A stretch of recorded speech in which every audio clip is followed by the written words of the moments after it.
Court will come to order. It is Tuesday, October the 14th, 2025.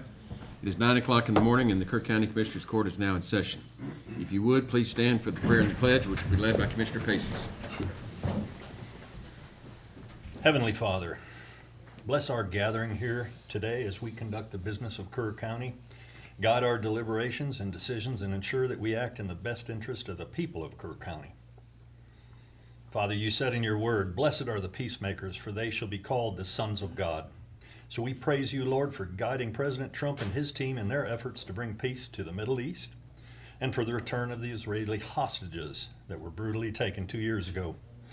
We now ask you to grant peace and comfort to all who are grieving the loss of their loved ones in both Israel and Gaza. We thank you for all who have labored to help our Kerr County flood victims whose homes and businesses were damaged. And we ask that you continue to guide the restoration efforts and to bring comfort to all who grieve the loss of loved ones. Please strengthen and keep our first responders and volunteers safe. Continue to shower your blessings upon us all. In the name of our Lord Jesus Christ we pray. Amen. Amen. I pledge Allegiance to the flag of the United States of America and to the republic for which it stands, one nation, under God, indivisible, with liberty and justice for all. Honor the Texas flag. I pledge allegiance to thee, Texas, one state, under God, one and indivisible. Please be seated.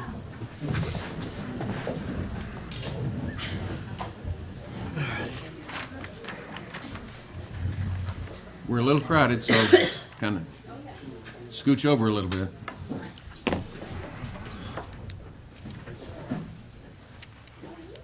First order of business in the Commissioners Court meeting is to turn these rascals off. So if you haven't, turn it to silence or turn it off. We don't want to interrupt the proceedings. In the regular Commissioners Court meeting, the first item on the agenda is public input. This is the opportunity for the court to hear what the public has to say to us.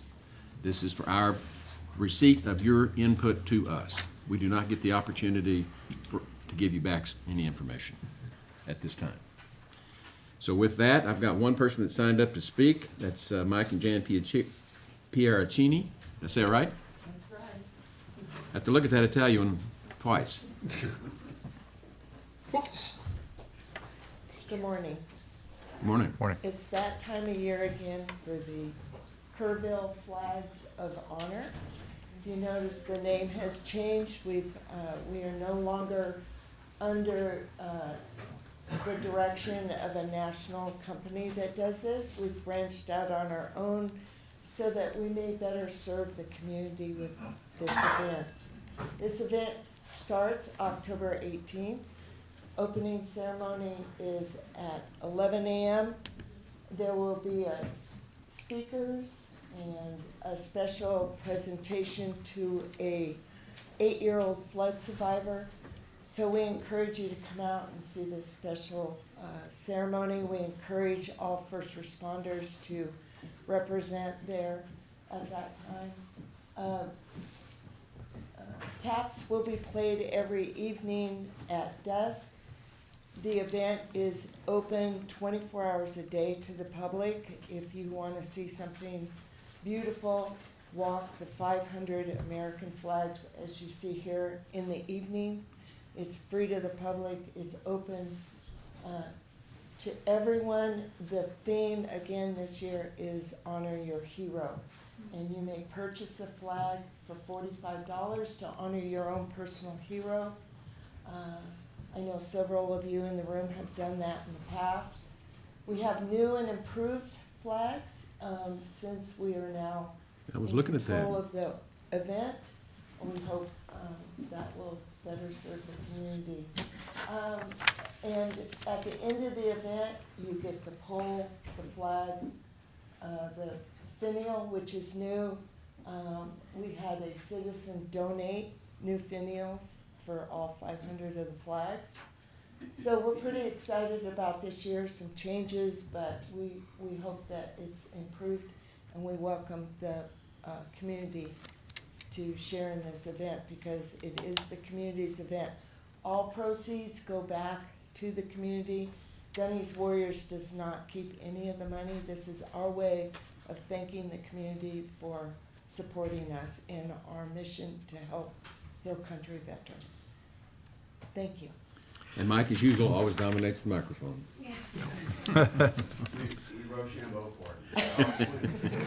Before y'all leave, I'd like to get things kicked off, and I saw y'all brought some extra forms if anybody's interested in Yes, sir. getting a flag. And Thank we you for what y'all have do, guys. flyers and voted for. Are they leaving those here, the forms? There's a couple down here. Okay. I gave you one. Okay, any other public input? I don't have anybody else signed up, but none? Then we'll move on to commissioners' comments. Precinct 1. Yeah, things are going really good. Still down at the Ag Barn, or Hill Country Youth Event Center. I'm sorry. Still trying to adjust to that. But with Commissioner Harris on a daily basis, we're getting a lot of things done. I want to remind people that there's certain phases of this operation that are kind of wrapping up. And so if we know that we've got stuff out that needs to be dealt with, you need to get a hold of us so we can do that and make sure we get it to the appropriate places so that they can get those areas handled. The other thing is don't forget all the nonprofits around this town and the work they're doing. So I would ask you to include them in your prayers whenever they keep doing, because these folks are still out every day working hard. Even though the biggest portion of all this seems to be passing us already, there's still a lot of work to be done. And for us to get Kerr County healthy again, we've got to really get after it. And we've got to support these folks that are out there. So don't, just because you can get up and go to the store and everything seems fine in your life, remember there's a lot of folks out here that it's not. So I just ask you to remember them and continue volunteering your service where you can. Okay, well, I've been working with Mission Mules to place their modular 2-bedroom homes with flood victims, so we did find a match for one of our Centerpoint residents, and I'm also working to help find financial aid for some of the other flood victims who ended up spending a bunch of money, missed the opportunity to get volunteer groups that would do some work for free, and anyway, so I'm trying to help them. Also continuing to work with groups and individuals who want to help restore our Lions Park and Flat Rock Park facilities.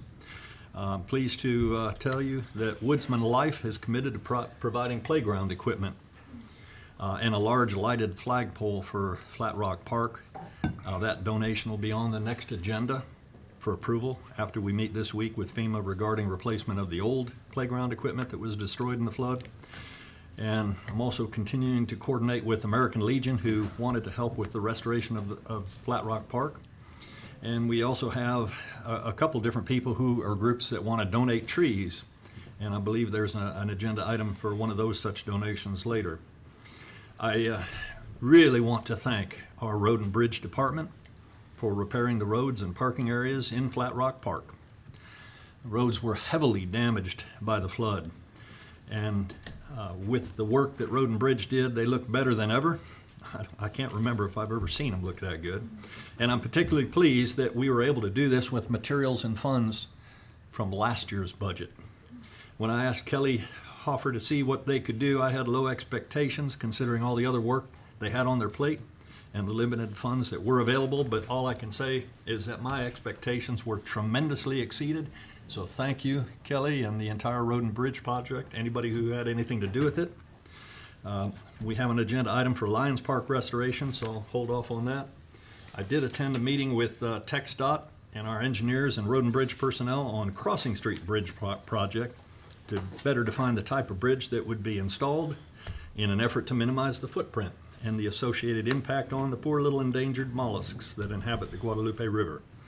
So, Let's not go there. yeah, someday maybe that'll happen, I don't know. And of course, I've been attending the weekly flood warning system team meetings. I believe Tom Mosier is going to give us a progress report a little bit later, and also attended the airport master plan review. That plan includes capital projects totaling over $107 million over the next 20 years or so, of which the county would be asked to fund nearly $12 million. Of particular concern are the projects funded 100% by airport sponsors. So I'll just say that while we value the regional airport and want to support its growth and improvement, funding will need to be closely scrutinized so we get the biggest bang for our buck, so to speak. And last, I'm going to host another town hall, second one. Tonight it's at Hosanna Lutheran Church, 6 p.m. I'll talk a little bit about the county budget, its impact on property taxes, but the vast majority of the discussion will be about the tragic July 4th flood, its impact on our community, response efforts, and future mitigation efforts. And Centerpoint Volunteer Fire Department Chief Charles Holt will be there to talk about our Centerpoint VFD's amazing efforts. That's it. Great. Yes, sir. We had one fire burn ban request that we decided not to go with. They wanted to launch some fireworks. Just really too dry. Wasn't hard to make that decision. It was supported. But, yeah, we're waiting for more rain before we start celebrating that way. Marriage is important. I appreciate that sacrament, but not this time in this weather.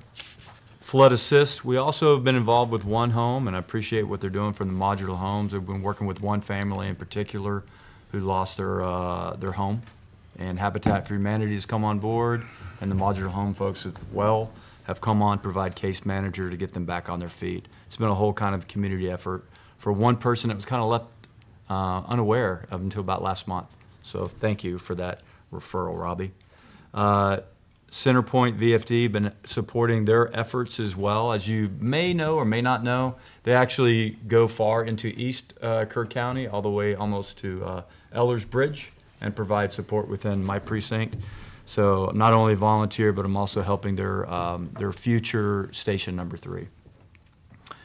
We don't have much of a town in East Kerr County, as you may be aware, but we do have a kind of a town hall gathering this Sunday in Cypress Creek, the old schoolhouse. That is Sunday, October 19th. For those that would like to come for dinner and a gathering, I'll be providing some comments over the year that's been in office for Precinct 3. And that's it. Thank you. All right. Well, every year, Mountain Home Volunteer Fire Department has a annual steak dinner and fundraiser, and they're always great. But this one was really above board. They really did a good job, and hopefully they brought in lots of money. But it was well attended this last Saturday, and as these VFDs have a fundraiser, try to attend. You know, whatever you pay for the steak dinner or whatever, buy a few raffle tickets or whatever, it really goes a long way. And even though Mountain Home has an ESD, they don't bring in near the money of the other ESDs. They started their tax rate very low, and it just hadn't kept up like the others have. So remember them. A couple things coming up. Saturday the 25th, the Hunt School Carnival is going on. They'll have silent auction. They'll have all kinds of little events for the kids to participate in, and kind of a Halloween celebration. So try to go out there and have fun with them. Divide School Wild Game Dinner's coming up Friday, October 31st, and that's great for our smallest school district in the state of Texas, and it's always well attended and good food, so you'll have a good time with that. You know, I've told several people lately that I think our job descriptions has changed a little bit to entail stomping out false rumors, and there's lots of them out there I'm having to deal with from time to time. You know, the other day somebody said, well, we hear y'all aren't going to fix Cade Loop. You heard that one, Tom? Oh, yeah. Also, what's going on at Ingram Lake? Well, the cranes and barges are being brought in. You can see the work going on. The latest report is we're hoping, fingers crossed, that maybe they'll get started with strategically removing materials this coming weekend. That's what it looks like. So that's all I got. Okay. Let's go on into the consideration agenda. Item 1.1, we've got several timed items that we're going to take them in rapid fire order here. 1.1 is consider, discuss, and take appropriate action on a request to approve a proclamation declaring October 5th through 11th as National 4-H Week. Jennifer Smith. They're not able to be here Make a motion to approve. I'll second. Got a motion and a second to approve. Any discussion? Those in favor, raise your hand. Unanimous. You need to read the proclamation or anything? To read the proclamation. I don't know. Probably. Okay. Make sure everybody understands what we're voting on. This is the National 4-H Week proclamation. Whereas this year's National 4-H Week theme, Beyond Ready, reminds us that 4-H is building a ready generation in a world of change and equips young people with skills for the future while meeting them where they are today. Whereas 4-H is America's largest youth development organization, supporting 6 million youth across the country. And whereas 4-H programs are delivered by the Cooperative Extension System, a community of more than 100 public land-grant colleges and universities across the nation that provide experiences for young people to learn by doing. And whereas 4-H is in every city and county in the United States and helps 6 million youth become engaged, successful, and independent. And whereas 4-H connects young people and adults to their communities, preparing them for work and life through experiential and inquiry-based learning while providing emerging research for positive youth development. And whereas expanding from its strong agricultural roots, 4-H helps young people explore the world around them and grow into productive adults. And whereas supporting future leaders in science, agriculture, and community leadership is an important imperative for the U.S. Department of Agriculture National Institute of Flood and Agriculture 4-H program. And now, therefore, I do hereby proclaim October 5 through 11, 2025 as National 4-H Week throughout Kerr County, and encourage all our citizens to recognize the 4-H for the significant impact it has made and continues to make by empowering youth with the skills they need to lead for a lifetime. In witness hereunto, I set my hand on October 6, 2025. That is the proclamation. Well done. It's a great organization. Yes. I mean, I think you've commented in the past that you haven't seen too many 4-H kids in juvenile court. Is that right? No, I haven't seen any Perfect. 4-H kids. Not a one. That's worth repeating. I've been either sitting on that bench or monitoring that bench for 9 years now. Yeah. Not one 4-H kid. Great. What does that tell you? Yeah. Great program. Keep them busy. Maybe my kid should have joined 4-H. Best think about Too it. late, they went to tech. Yeah, you ought to have. We've got another timed item. Let's move on to 1.2, which is to consider, discuss, and take appropriate action on a request to approve the resolution for Diedert Center to apply for the Texas Department of Agriculture grant for Meals on Wheels services in Kerr County. Brenda Thompson. Good morning. Once again, we thank you so much for the county's support for this particular grant. We have to have a match from our county, and it's based on the number of seniors 65 and above in our county, and it's like $2 per senior that we figure out this amount, $4,625. So that allows us to write a grant to the Texas Department of Agriculture. Last fiscal year, we were awarded $29,000 from TDA that allowed us to provide Meals on Wheels in our community. Last year we provided over 70,000 meals to homebound seniors through our Meals on Wheels program, and of those, we get a portion of the funding from Title III, which is the ACOG, and then a portion from TDA, and a portion from Health and Human Services, Title 20 reimbursements, but it's never enough to completely cover the program. So with community support and grants and wonderful community support over the last 56 years, we were able to continue that program. So TDA grant is really important to us because they come back and reimburse us for some of those meals that we didn't get reimbursed for through that other funding source. So yeah, we're doing great. Our Meals on Wheels program, we missed one day during the flood. It was the first day on Monday.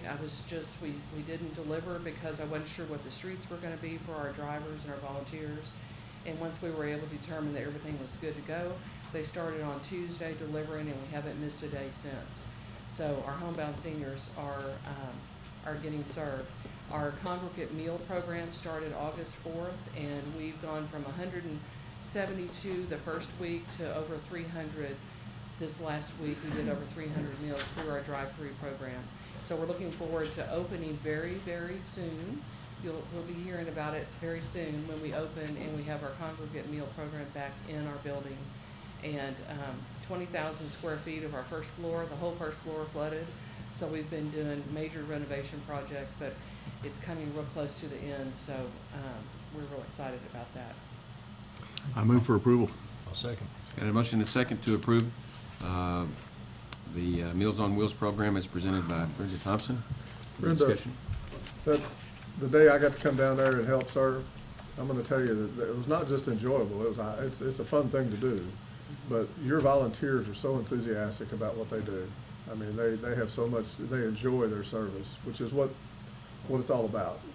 We had about 60 of those volunteers show up the day after the flood and mucking out mud and Yes, it ma'am. was amazing. It was amazing. Yeah, We could not they have love done it. that, they love being able to serve. Yeah. And that's an incredible ministry, I appreciate you very much. Thank you. It's eye-opening. Yeah. Okay, thank you. Okay. Votes. Now we've got to vote. Yeah. Those in favor, raise your hand. Unanimous. That's not hard. All right. And for those of you that are not familiar with this program, you need to get familiar Right. with it. We're Yes. looking for volunteers. And you need to deliver the meals. Mhm. You need to go to their Whenever- homes and see what you're doing. Yeah, we're looking to expand more towards Hunt, the Hunt area right now. We're working with a group that's helping us bring some volunteers in to help us deliver out in the Hunt area. So we cover all of Kerr County. So if you have any needs or people that you know of that are age 60 and above that are homebound, give us a call and we'll certainly see about getting them on the program. Thank you. Next timed item is 1.3, consider, discuss, and take appropriate action on a request to approve a proclamation declaring October as Domestic Violence Awareness Month. Suzanne Tumler. Good morning. Yes, I am with Hill Country Crisis Council, and I am here to request that the county proclaim October as Domestic Violence Awareness Month. Domestic violence is as prolific in Kerr County as anywhere else around the country. It does not need any gate code to get into a fancy neighborhood. It has no socioeconomic boundaries, no racial boundaries.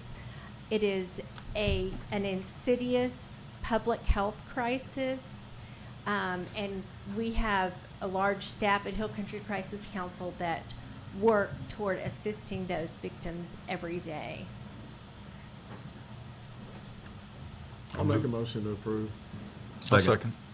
Got a motion and a second to approving the motion for declaring October to be the Domestic Violence Awareness Month as presented. Any discussion?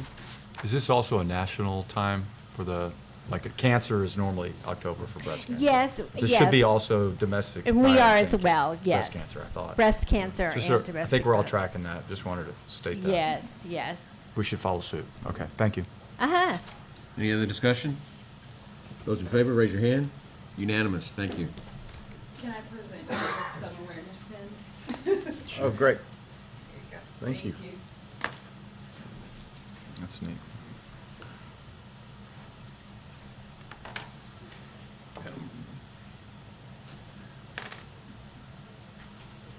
Domestic awareness pins.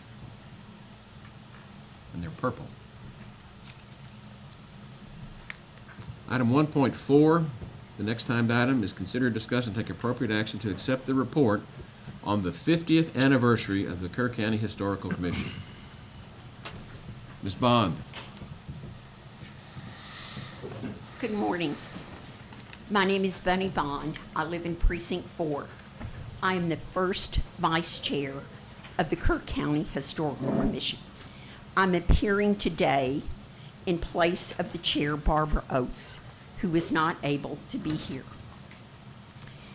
There is a 2-page attachment that is part of the agenda, if you're looking on your phones, that is a brief history of the Kerr County Historical Commission.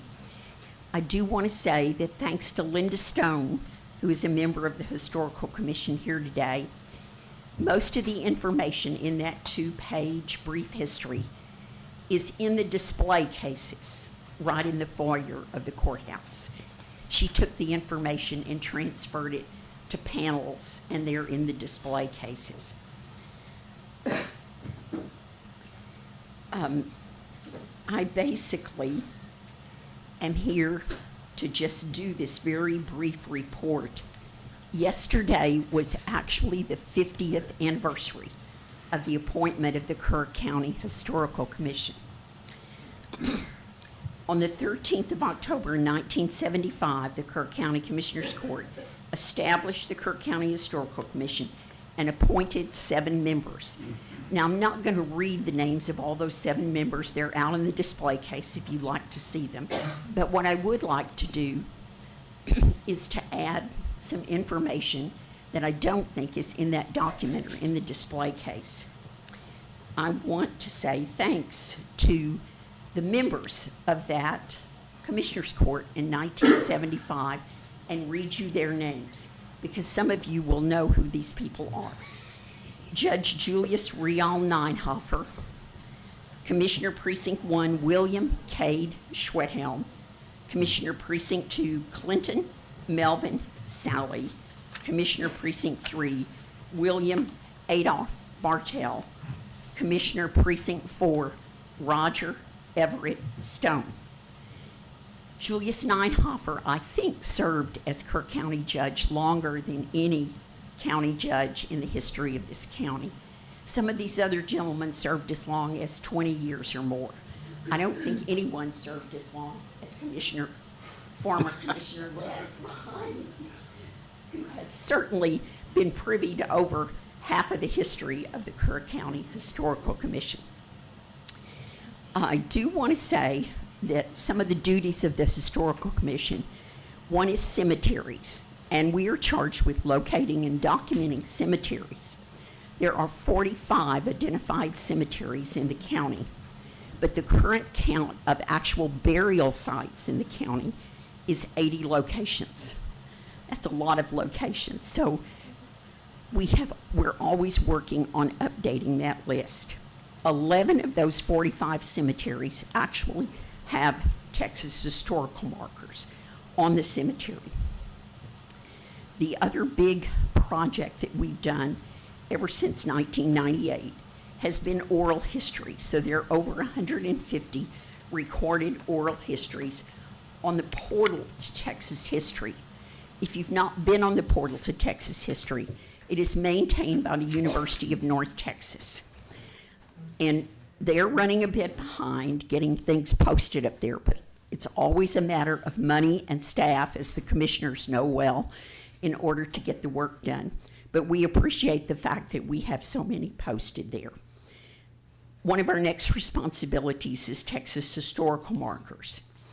And for the first 36 years, from 1936, the centennial of the state, through 1972, 13 markers were placed in Kerr County.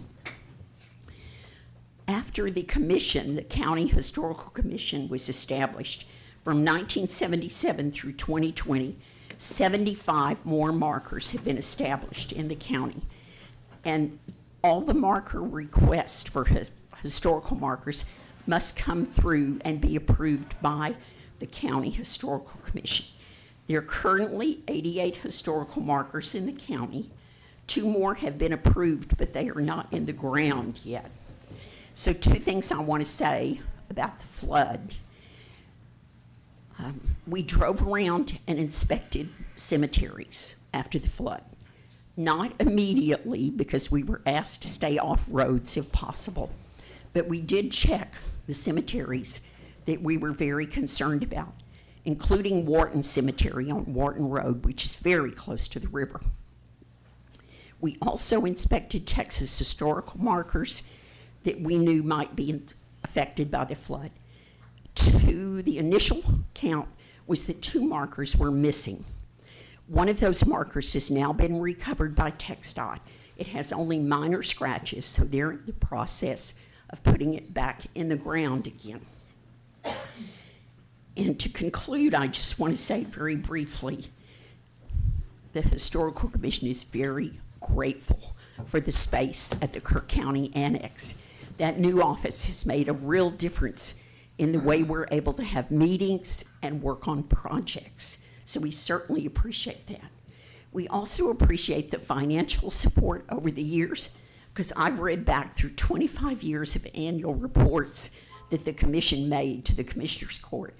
And you've always been very diligent in providing financial support.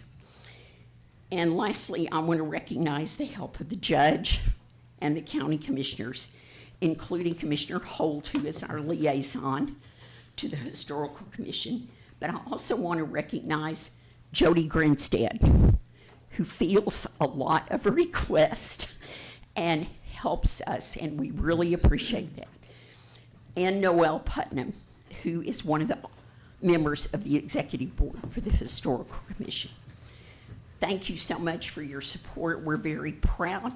We stand on the shoulders of many hundreds of people who've served on the Historical Commission and done so much work to fulfill our mission, which is preserve, protect, and promote the cultural and historical aspect of Kerr County. Thank you. Thank you. I'll make a motion to approve the report from the Historical Commission. Second. Got a motion and a second to approve the report from the Historical Commission as presented. Any discussion? Just one point to put out. Living history, Colonel Allie Burton. Thank you for your support and providing a display inside of our Veteran Service Building, 550 Earl Garrett. We look forward to the dedication of that building name on Veterans Day. Y'all been great to work with us for that. And, you know, I used your oil history that y'all recorded on him to help with his presento.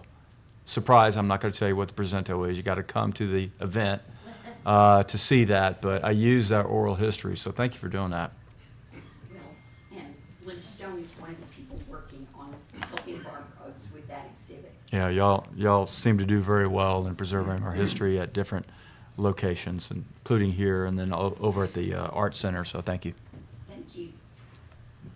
And my observation is that y'all play very well together. We do. It's been a real goal, okay? And you form wonderful partnerships with a lot of organizations in the community.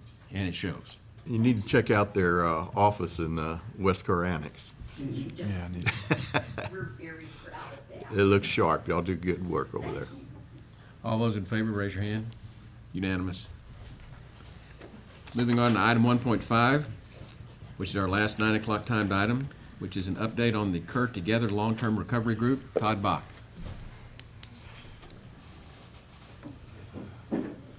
Thank you, Judge and Court. We will work through a slideshow, give you an update here on Kerr Together Long-Term Recovery. We'll start there, yes. Todd Bach with Kerr EDC, here to give a report on our stakeholder update for long-term recovery as we continue through this progress of setting up the long-term recovery group in our works. We will continue to get better at our reporting and we'll continue to get better at our communications. As we move forward, we do have a foundation that has stepped up and is going to fund for us a PR firm and a PIO in order to help this organization to get the word out to the community as to what we're doing, where you can go for help, and looking for funding sources both on the individual and the business side. Court, if you look at the top here, this is our current Board of Directors working group. As you will see, we've got Kerr Together Chair of the Long-Term Recovery. We have the Kerr EDC, which I am the Executive Director of the Steering Committee of the Long-Term Recovery. Moving across to the Business Recovery Working Group, the Funding Coordinating Working Group, the River Flood Warning System Working Group, the River Riparian Working Group, the Housing Construction and Management Working Group, the Emotional and Spiritual Working Group, and the Unmet Needs. Those are your Board of Directors. Along with those Board of Directors, as we see fit as a long-term recovery working group, we have subcommittees working under those working groups. And we will also be able to pivot at any time that we find that there is a working group needed to be stood up in order to help Kerr County's efforts of recovery.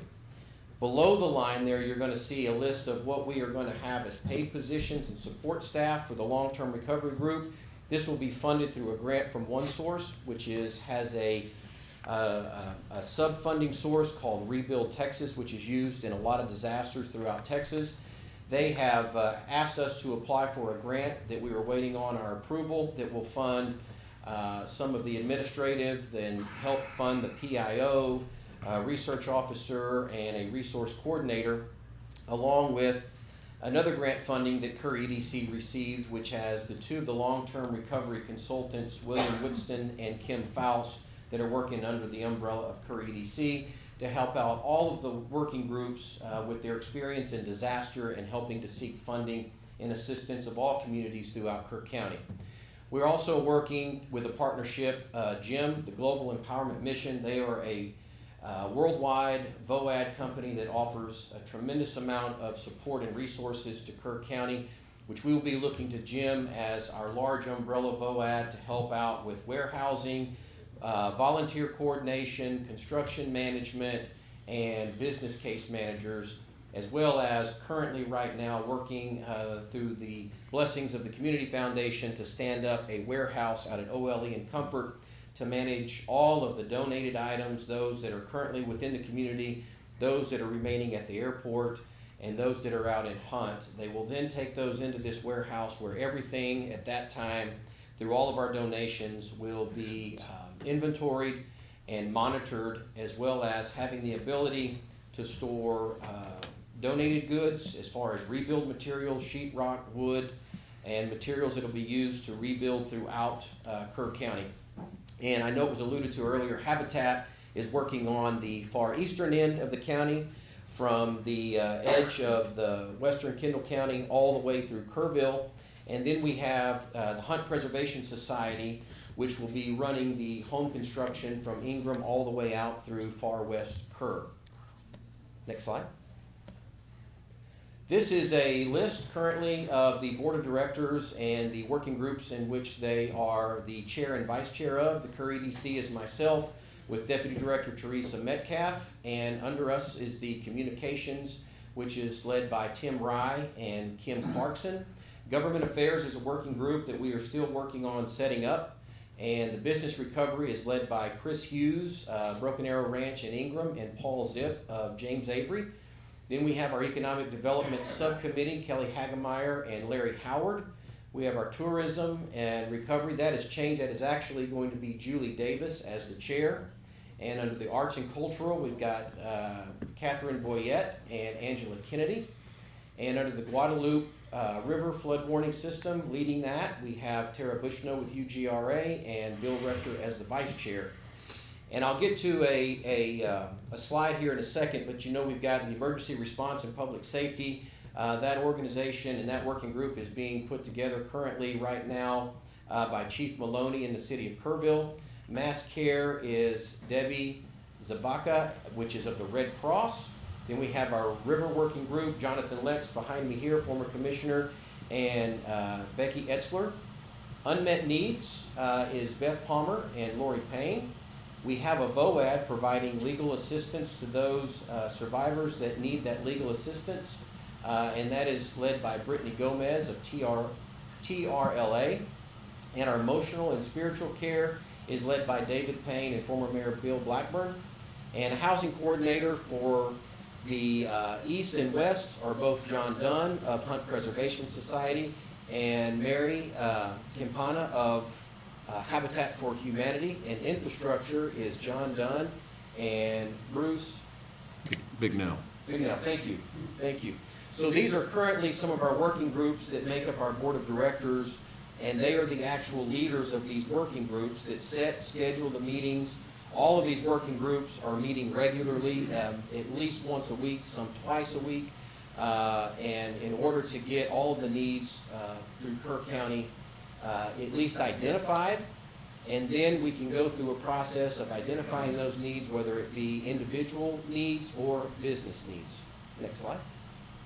This is an example court of the Kerr Together Long-Term Recovery Board sitting above one of our working groups. This is the River Flood Warning System Working Group, which consists of UGRA, Kerr County, City of Kerrville, City of Ingram, Emergency Service, and Public Input. As you can see through each of these, and I won't go too much in detail, we have other speakers here to speak about this. Tara is here to speak on behalf of UGRA, and Commissioner Mosier is here to speak on the county department team in which he is leading that you guys put into motion, this court put into motion. This is a very active working group, putting together what we're going to consider the gold standard flood warning systems. And this organization is meeting at least once a week, and I'll let the others go into detail when they get their turn to speak about what they're doing within this working group. But this is just one example of one of those working groups and how we have them structured and the work that's going on under long-term recovery. Next slide. I'm going to turn our attention here to the state of business recovery. This is one of our other working groups. And court, just as you know and are very well aware, the data that we receive changes almost daily. The current and most up-to-date is approximately 260 to 265 affected businesses in Kerr and West Kendall counties. That number represents those that were directly affected by rising floodwaters and the flood of July 4th, and those that are impacted as indirect economic impact as a result of the flood. 74 businesses were self-identified as directly impacted, with over 90% of those businesses contacted by business case management teams on the working group. That was physical phone calls, identifying their needs, and to help us put together what we're calling the business recovery construction project to help these businesses that were directly affected get back on their feet. We currently have heard from 3 of the businesses that have closed, and 1 has sold as of October 2nd. As we'll go down to the 74 directly impacted, you're going to see here, we'll look at the camps identified as 8 of those camps that were directly affected by the rising water. This does not include all of the camps of the camping industry that have been affected by legislative House Bill and Senate Bill 1. This is just those that were directed or impacted directly by the flood. As you can see, the vacation rentals throughout Kerr County and the short-term rentals in Kerrville, Hunt, and Ingram were 28. Retail stores of 15 in Kerrville and Ingram. Service industries were affected were 14, and that is countywide. Restaurants 2 in Kerrville and Ingram, and agricultural residential nonprofits 4. And that was a mix of all locations within Kerr County. Next slide, please. Here are some of the numbers that have currently been compiled, and again, compiling these numbers were due to best estimates or waiting on contractors' estimates. Some of these are very hard numbers. Some of these businesses have had the ability to get with their contractor and have hard numbers mixed with those that are in the middle of it versus best guess estimates that we have.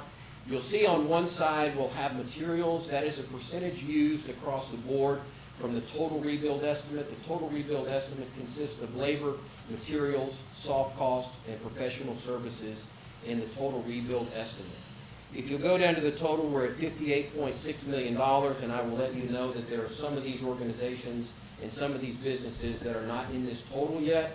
As of this morning and last evening, we were having conversations with these businesses to do their best to get us some sort of estimate because the Business Recovery Working Group has been tasked with, by the 20th of this month, having a proposal together and present to the Community Foundation on the 20th of October.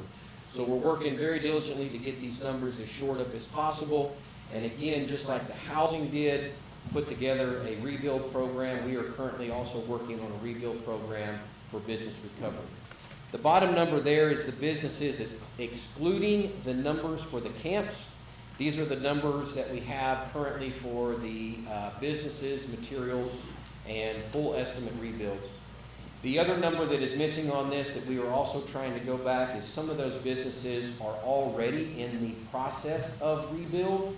So we're trying to get best estimates from them by receipt on what they have spent at this moment so that we can get that calculated as well and try in our program to get a reimbursement program put together for those that were able to jump out there and get ahead of the program that we're currently trying to build. Next slide, please. So federal and SBA programs, many of our businesses were very hesitant to accept or file for the SBA and federal programs that we have. We have been and have a wonderful relationship with SBA. Yvette Cruz has been in most all, either in person or by Zoom, in our business recovery. She is helping that working group continually to guide us through the process of applying for SBA. I would urge and have been urging everyone, every business, to please apply to SBA, whether it be home, business, or the economic industry disaster loans. That is actively still ongoing. We will also be working on setting up a long-term recovery center. James Avery has been so gracious to offer us, at a very minimal fee, the use of their facility at 98 Coronado. Kerr EDC will be signing that lease very shortly. That is a very large facility, about 7,800 square feet. We plan on having what we're calling the one-stop shop, where businesses and individuals can come, see somebody, get with somebody. As we know, the DRCs and the BRCs are located throughout the county. We want to bring all of those into a single locations to assist all of our Kerr County and Western Kendall County residents in seeking funding that is available now or could be available in the future.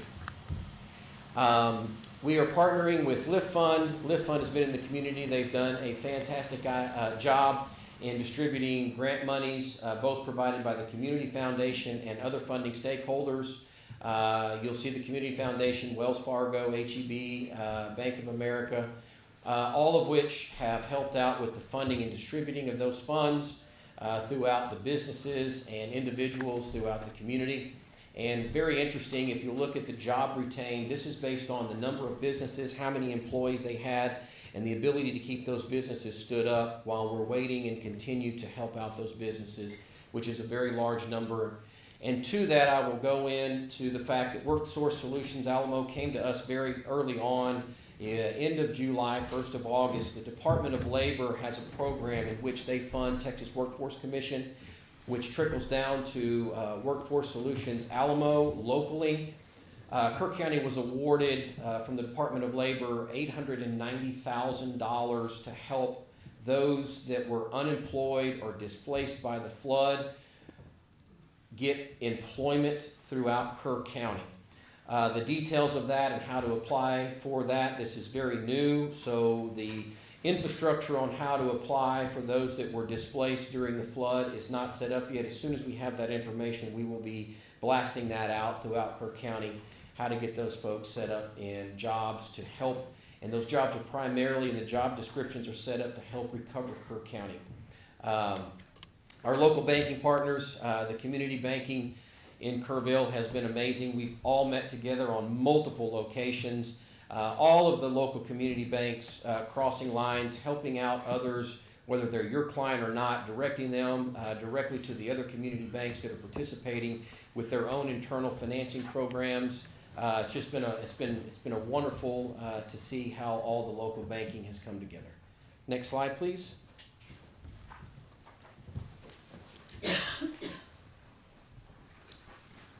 So in our funding pipelines, what we are looking at is our local coordination between Kerr Together Long-Term Recovery Group, GYM Lift Fund, and also bringing People Fund together to help out with all of our financial institutions to help speed the recovery process. The Commercial Rebuild Grant is a tool that the Business Recovery is working on, and that will be submitted into the Community Foundation, which has been a great partner for the Kerr Together Long-Term Recovery. Continue to focus on data-driven funding justification, and to that, McKinsey & Company reached out to the Community Foundation, and we'll be having meetings with them. McKinsey is coming into Kerr County to offer their services to do economic impact studies, and that is going to be vital for our community. That will actually pinpoint areas in which our economic efforts need to be pushed a little harder towards. And we're looking forward to getting that online. We meet with them this week, and we'll have more information as to when they can start that economic impact study on Kerr County. Next slide, please. And we'll go through this real brief so we can have some questions at the end. This is just a quick timeline, these next couple of slides. When we got started as a task force very early on, Website Kerr Together launched, mayor announces and the judge announced Kerr Together website for all your up-to-date information that was coming straight from the JIC out of the EOC. Multiple meetings, twice daily, recovery meetings with TDMs, up to 7 days a week. Teresa Metcalf, who is now back with Kerr EDC, arrived full-time, helping out the Kerr Together efforts. Next slide, please. And then here is just a quick timeline through the month of August. Long-term recovery consultants came on board. We began case management and coordination meetings. Long-term recovery consultants' first day online. Kerr Together Task Force began formalizing Kerr Together Long-Term Recovery. The Kerr Together Long-Term Recovery Group came out of the Kerr Together Task Force. It was started by Mindy Wendeley, myself, and Kelly Hagemeyer back on July 7th. Next slide, please. And this here is through September. The first official Kerr Together long-term board meeting was on September 9th. Then we go through September 16th, began discussions regarding warehousing and donation management. Was a, as everyone is aware, was a much needed source. We found out very quickly we don't have a lot of large warehousing. And thank goodness we are nearing the end of that problem, and OLE and up to 20,000 square feet there in Comfort, which Jim, the contract with Jim will be warehouse management, forklifts, delivery trucks. We're very excited to get that online. And as soon as the September 22nd, the board reviewed their first project from the River Working Group for non-woody riparian initiative, and were funded through the Community Foundation based on a timeline. Amazing work being done out of that group led by Commissioner Letts, and that's how quick we were able to get our first funding request through the Community Foundation for that project. What that is? Next slide. What is that? Now I'll open it up, court, for any questions. Just a comment. There's no one up here that could do what you do, Todd. This is where you were meant to be. All your experience that you've had, God didn't put you here to sell RVs. It was to be here to do this. You know, and I Paid frankly, a lot of bills, though. well, yeah, and you made a lot of connections with that, which is very useful. But I'm floored, man, with the amount of work that you've done, with the service and all the contacts you've given us up here on the bench, that this is where you're meant to be in life. So Well, thank you. Yeah, Thank outstanding, you. Todd. Thank you. Well, I must admit, I have an army Yeah, you do. of volunteers within this community behind me. It wouldn't be possible without each and every one of them, and we're adding them daily. It has been, as we all know, the resilience of this county, it has been just amazing. Everybody reaching out to work, and so many people in here are familiar faces, and all these working groups and the meetings that we go to. Everybody is working 7 days a week, 12 and 14-hour days, and that's what's making this possible. It's just a blessing for me to be a part of it, and I feel very blessed. Sure. Hey, Todd, would you mind just explaining a little bit more about the non-woody riparian projects that's going on? I'm going to refer to the expert of the non-woody species. And I'll preface that with, you know, we keep getting all kind of, I don't know, requests to use some of the so-called mulch to put it back and that we removed too many. So if you can kind of address that too, because I know we're not going to do that, but The mulch is not gonna, the mulch that was picked up yeah. through through FEMA's assistance will not be available for anyone in Kerr County to use. It's being Right. shipped for various reasons. I'm not gonna go into all that details. Y'all probably know more about it than I do. What the River Group is working on, there's two organizations that we're really involved with. One, San Antonio Botanical Gardens. They have stepped up and are coordinating the growing of 50,000 new trees to plant along the river. And that'll be done in the next several years. First year, probably next winter, hopefully we'll have some. And then the non-woody species portion of it, we have, through the grant, have ordered and will be giving away, I think it's 23,000 non-woody, which is grasses, sedges. No one knows what a sedge is. It's a little grass-looking thing that grows right next to the river. And a whole lot of seed we are purchasing. Gosh, I forgot. over $100,000 of seed. All of those plants and all of the non-woody plants and the trees are all free to the public and governmental entities as well. We're in the budget, Hill Country Alliance is coordinating that portion of the seed and the non-woody plants. So, and there's others going. That initial grant that we got from the community plantation was to kickstart that because we need to get some things in the ground right away. That was $150,000, and that money, that grant is actually with Hill Country Alliance. They're coordinating all of that for us, and a lot of those plans they'll start giving away to the public. They're having 3 workshops. First one's November 9th at Pam Hart's property in Hunt. The next one's I think it's the 14th. I'm home to that day, but I'm pretty sure it's the 14th. It'll be at Riverside Nature Center. And then the third one will be at the Mosty property in Center Point. And then all of those plants will be given away to the attendees, and they're asking the attendees to be people that live on the river. And that's the intent of where the plants go. And there's going to be education as to how to plant them, what to do, and assistance in planting if you need help. All of those grants include providing the labor to do the planting. However, it is encouraged that the property owners participate in that because the feeling this came out of the Blanco flood, there was a far higher success rate of the plants if the property owners assisted in the planting than those of the people that came in to plant. They had an ownership in them and really took care of it. So anyway, that's a quick summary of River. Thank you, very helpful. Any other questions for it? The McKinsey Group, the EIS, is that the McKinsey Out of group? Dallas, Fort Worth, McKinsey Whoa. Group. Yes, sir. Yes, sir. It's a good Very- poll, very- pretty well Yes, sir. known. And they're doing your EIS. Thank you. Yes, sir. Thank you. Which is critical. Oh, yeah, that's very experienced company. Okay, we've got a couple of timed items that I'm trying to get out of the way. I know we're running a little bit late, but I want to make sure that the timed item people get out of here before the break. So with that, I'm going to call item 1.6, which was scheduled to come at 9:10. As you can see, we're running about 50 minutes late.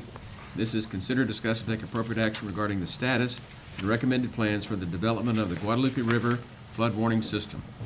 Tom Moser. Thank you, Judge, Commissioners. If I can have the first. Single page.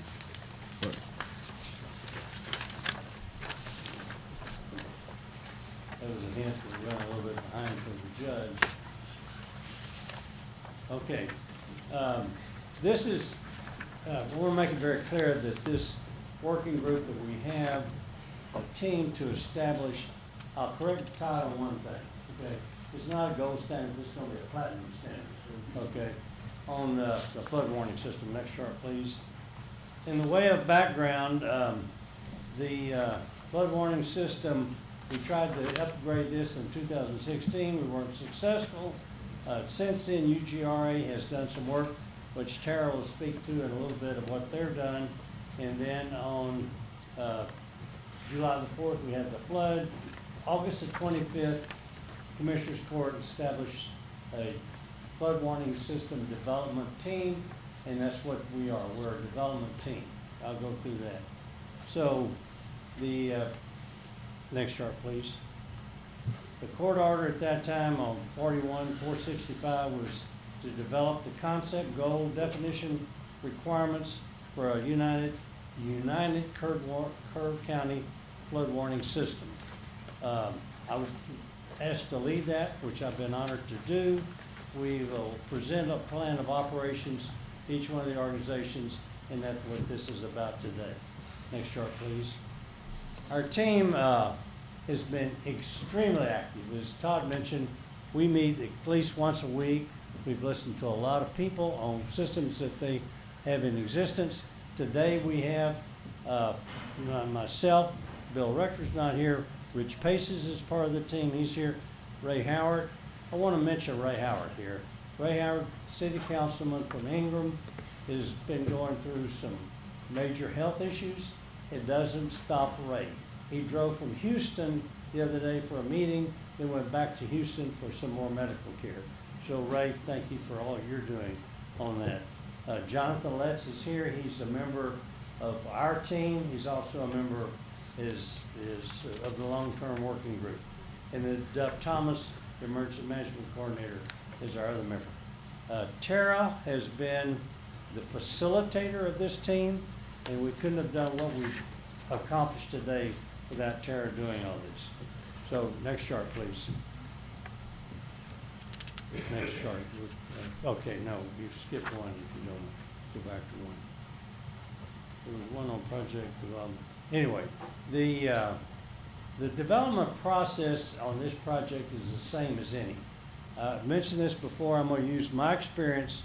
Phase A is define what the concept is supposed to be. Kennedy said put a man on the moon. That was an idea, okay? The next step was to define what we needed to do. So that definition was develop a 7.5 million pound thruster or rocket, a couple of spacecraft. Phase C then was the design and development of that operation, and that was the design of all those pieces for the putting the man on the moon. And then phase D was the operations. That's when we put the man on the moon. So where we are today in this, in our concept back to the flood warning system, I want to read this very carefully. Establish and maintain a flood warning system with fully automated capability that provides adequate warning of an impending, life-threatening flood in sufficient time for people to reach safety. So that is what we're doing. Now I'm going to tell you how we're doing it. Next chart, please. This is a busy chart, but there's a lot of information on it. This is a concept of the architecture of the entire flood warning system. On the left-hand side of the screen is the prediction system, and I'll talk more about that. On the right-hand side is the projection system, where the warning goes out to the masses of the public. On the left-hand side, it's composed of a lot of sensors throughout the county, throughout the Guadalupe River Basin.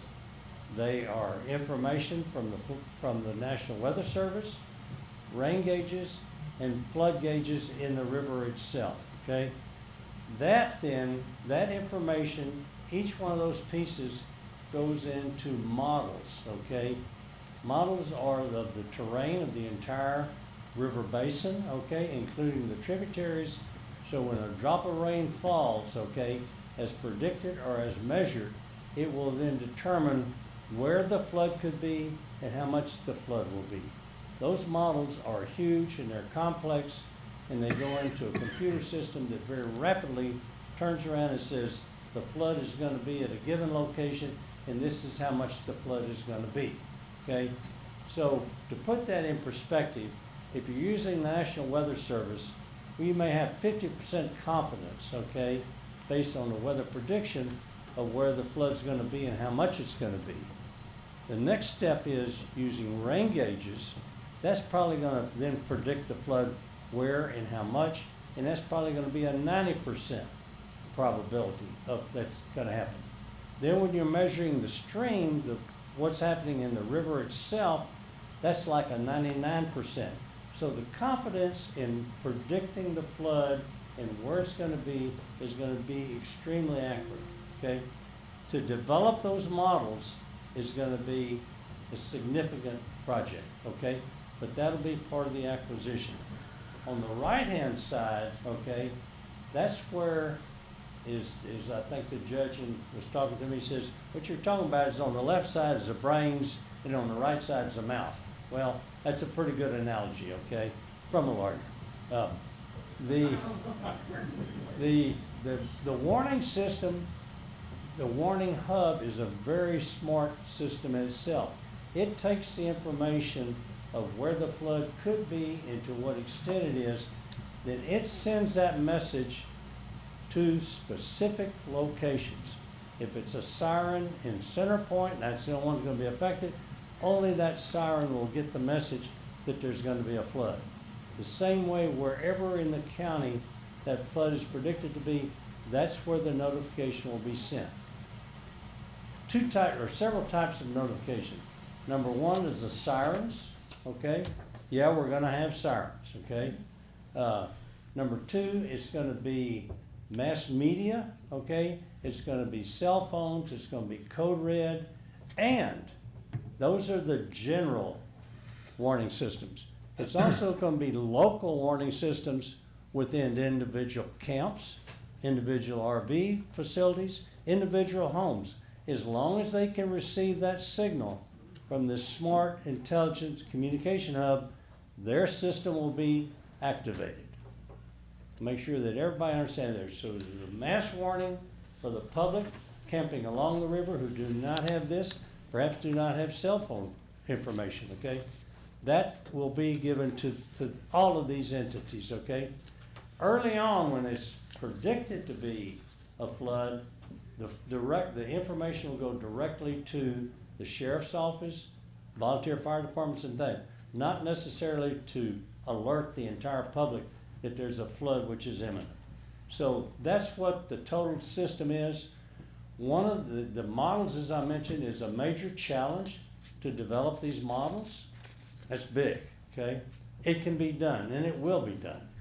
The other part is, in the projection side, is getting that signal from the communication hub out throughout the entire county. The information, the radio frequencies, signals through satellites, whatever, it's not clear exactly how that's going to be done, but we will figure out how to get it done, okay? It'd be nice if fiber optics went to every one of the warning locations, but that fiber optics doesn't exist and won't exist because it's too expensive to put that throughout the county. We will figure it out. So, the next chart, please. So, where are we today? So, we have listened. There's a lot of capability in the state and in the nation of companies that do both the prediction and the projection. We've listened to a lot of them. We're continuing to listen. We'll listen to more this week and the following week. Then we're going to establish all of our requirements. We said by the end of the year, that was our original schedule. I think we'll have the draft of our requirements by the end of this month. So we're ahead of schedule. We're pushing. We would like this system to be up and implemented as quickly as possible. We're going to help prepare the request for proposals. Our requirements then will be translated and put in, incorporated into requests for quotes or requests for proposal, whatever the right thing is. How that's to be done is still to be determined between the entities that have the authority to purchase these systems. We have been communicating with, as Todd Bach mentioned earlier, with the long-term plant working group, and I'll ask Tara here in just a moment to speak on exactly what she's doing. I kind of look at this development group for the flood warning system to be the near term. We're doing that very quickly. The group that Tara, the working group that she's heading with Bill Rector, that's working with them, communicating to all the communities going to need this, but that's going to be the long term, okay? So we've got the near term and the long term, okay? And we're also going to support grant applications. Next chart, please. So here's where we go from here. Now, so after January the 1st, that's when the RFPs, the request for proposal, request for quotes go out, and contractors will be selected. And that's probably going to be done between early January and probably sometime in March. Hopefully we can make that even faster. Then after that is where you actually build the system, okay, and do system tests. So once you get it in place and system tests, then next chart, please, we go into operations. And I want to mention one other thing that I failed to mention.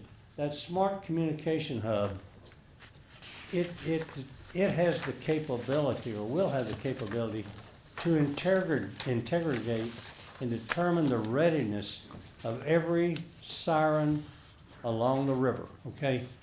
How are the batteries working? Is the console working? Is the antenna working? It will know what the state of health of every one of those systems is. Same thing for road crossing and warnings on roads and bridges. It will be able to determine, without actually setting them off, to determine the readiness of the system to work. So with that, let me ask Tara if she could say a few words about the long-term working group.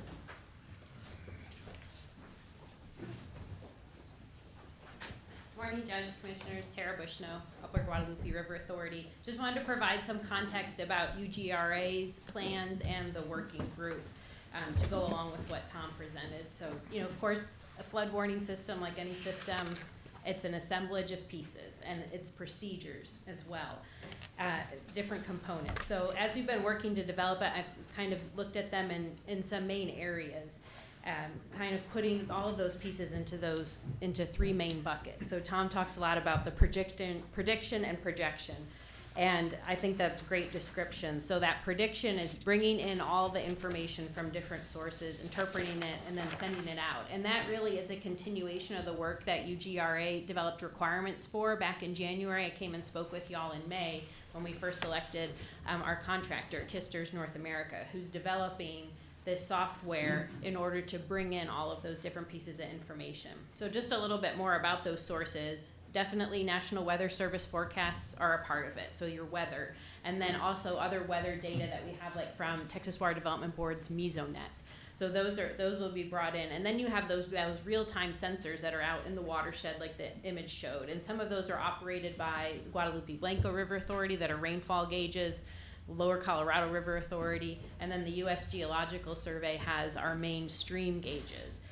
In addition, and then, so currently, in order to see all that information comprehensively for Kerr County, you have to go to at least 6 different websites. So that's not a system. That's not feasible for us. So that Kister software is going to consolidate that information into one location and create triggers that can alert off of different thresholds that will be set. And so the consolidation of that information will then be provided to emergency managers to have better tools for identifying when and where floods are happening. So UGRA's current project with Kisters is also going to have a recommendations report to say this is where we need additional rain gauges, this is where we need additional stream flow gauges, and put those recommendations together. And some of those stream level gauges might be inexpensive and kind of in vulnerable areas. And we know that if there's a moderate flood, they might be destroyed, but they will have information up to that point. And then we also I've really made great progress with USGS about getting a new stream flow gauge on an upper reach of the South Fork. So that should be coming within the next year as well. And then we're going to add that new South Fork gauge to UGRA's annual maintenance contract with USGS so that it is tracked just the same as all our other USGS gauges.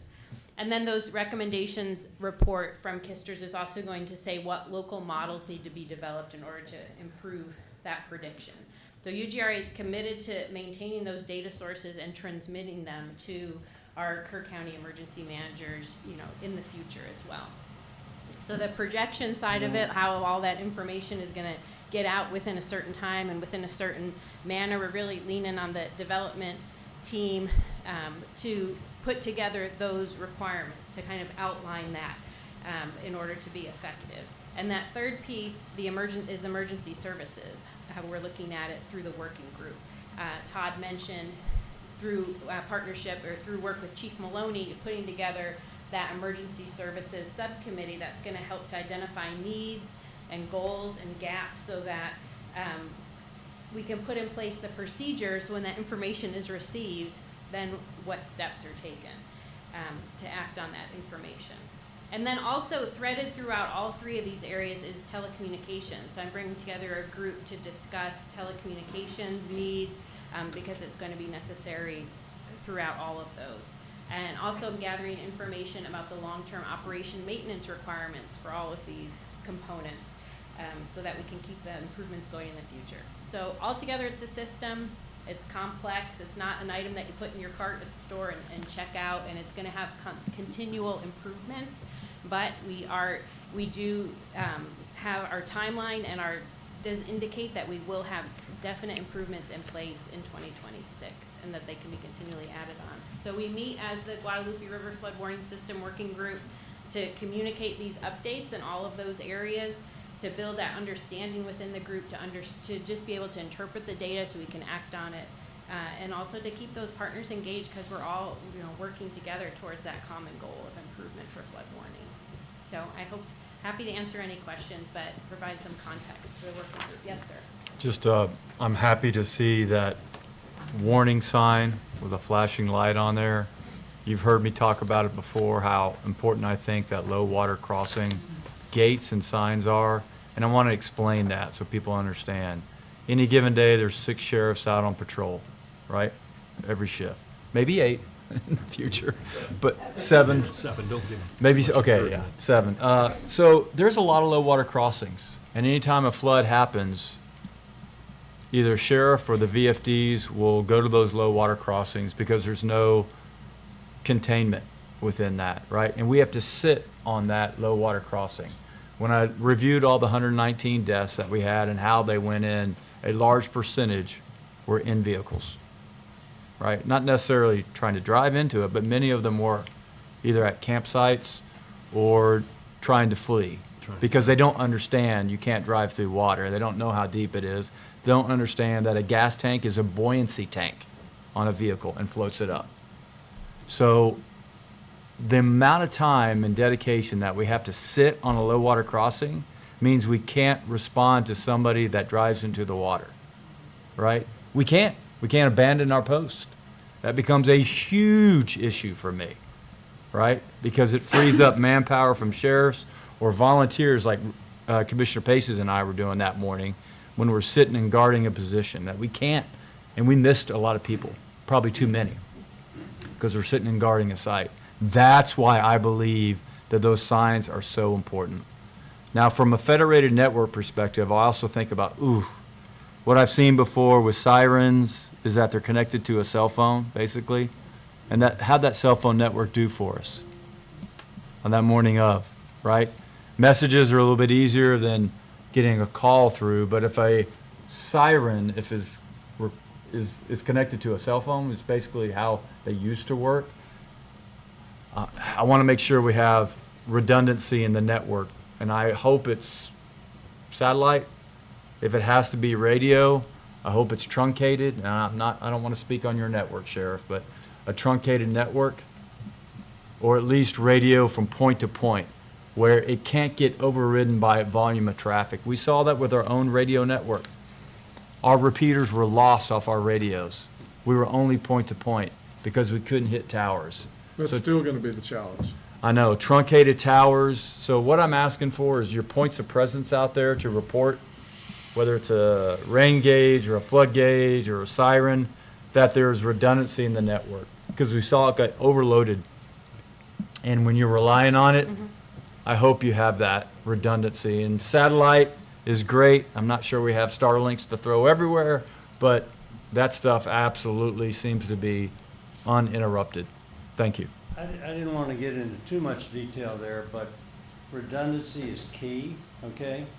On the models and the way those models are run through computer systems, there'll be redundancy there. Through the transmission system, the communication hub, there'll be redundancy there, okay? I didn't get into any detail either, but in addition to the automatic signal, it going out to sirens and all, the same type of thing, it's envisioned, we'll do the same thing for flashing signs on low water crossings, so that you do not have to sit there and do that. Now, there'll be some concern about, this is automated, it's gonna be, sirens going off, warnings going out. No, this is gonna be not that. It's gonna be when we know with confidence that there'll be.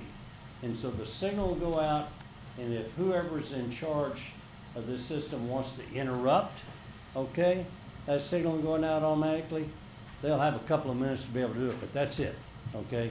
The concept that these messages will go out to the warning systems, be it sirens, be it low water crossing, bridge crossings, okay? Cellular is okay, it's there, but it's not reliable enough to warn the masses in our judgment. So there's gotta be a system, one group laid out, how many sirens would it take? Well, if you went, so there's just a little bit of overlap between all sirens throughout the basin, it's like 30 sirens, I don't know if we need that. We need to determine exactly what we do need, okay? And so I think this is all good. There was something that I saw this morning on the news. I'm gonna read it real quickly. Speaker Burrows said the committee, this is a joint committee in the legislature, will work to identify ways to strengthen the state's preparedness and response to flooding. So there's going to be a special committee set up. While progress was made during this special session to bolster Texan safety, the magnitude of the tragedy demands comprehensive and thorough review. I hope that this special group or special committee listens to what we're doing in this area, okay? They need to know that we're gonna do this, the platinum standard, okay, for a flood warning system. They need to understand that before they perhaps impose some rules and regulations that may or may not be Totally necessary. agree. So, Yeah. we need to get to. And then they need to fund it. Hearing. Okay, thanks. I'd just make Any a other couple questions or- quick comments. You know, I, again, commend UGRA and particularly Tara, but Bill as well. You guys have done a great job, and I'm pleased to note that you were working on this before the flood.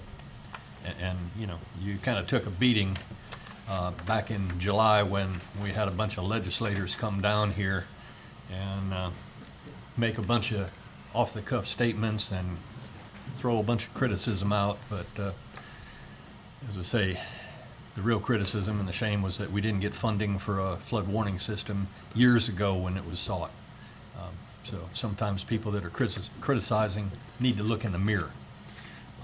Otherwise, I would just wanted to also throw out that, you know, one of the key things that I've been seeing with these flood warning systems that I really like, I mean, some of these, anybody in the public can monitor what's going on. You're going to have a comprehensive weather and data gathering system, and you can look for yourself to see what the rain gauges are telling us.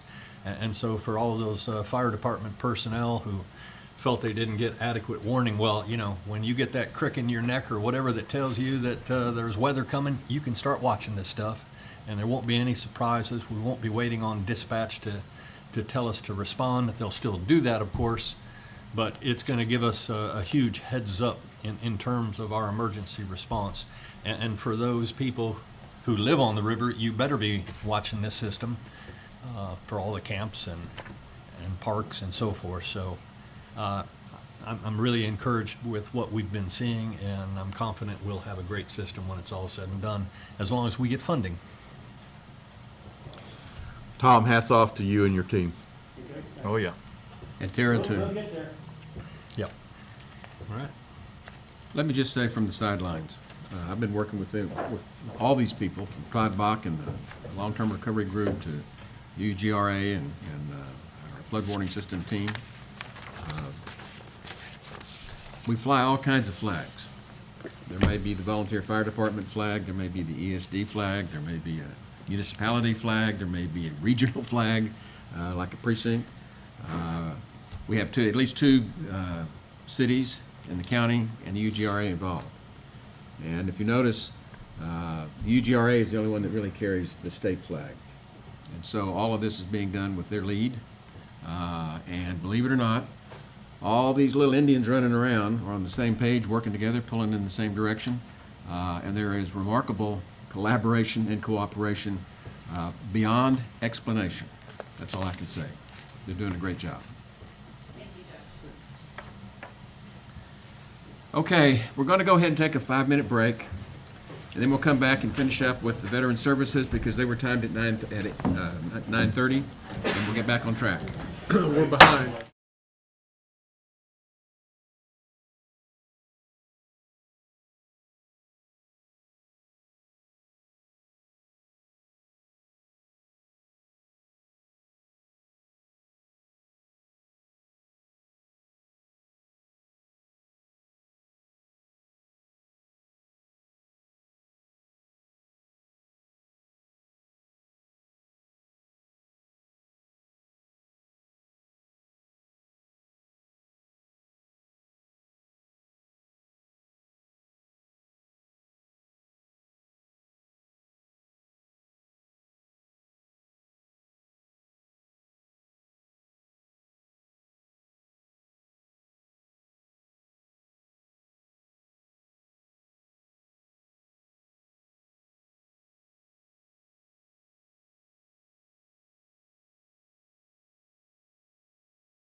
Court will come back to order.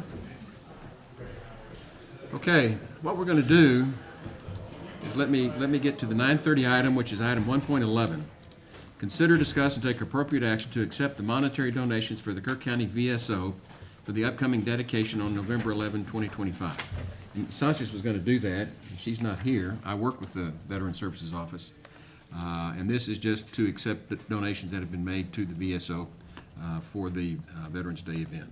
I move for approval. Got a motion? Second. And a second?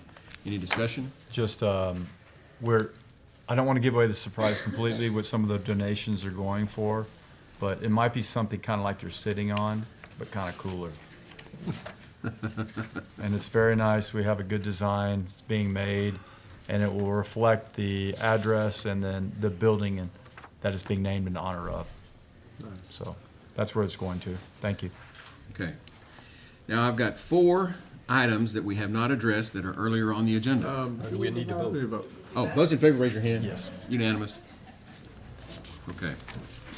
But I've got to do timed items first. We've done the 9:30 items, so I've got to go, I've got 2 10 o'clock items that I want to take before I come back and pick up those 4 stragglers. Next item is 1.15, a 10 a.m. item. Consider, discuss, and take appropriate action to approve an interlocal agreement regarding information sharing between Kerr County Environmental Health, OSSF, and Kerr County Central Appraisal District. Gamaro. Thank you, sir. Good morning, members of the court. Gamar Ramirez, representing Kerr County Environmental Health, OSSF. And I'm also accompanied today by Kathy Lifesty from the Kerr Central Appraisal District.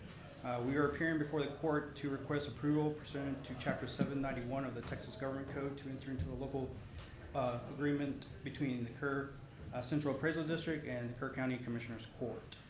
The purpose of this agreement is to establish a cooperation for providing services related to the management and sharing of on-site sewage facility OSSF data within Kerr County, Texas. We're happy to answer any questions that you may have. Okay. Motion. Any questions? No? I'll move for approval. Second.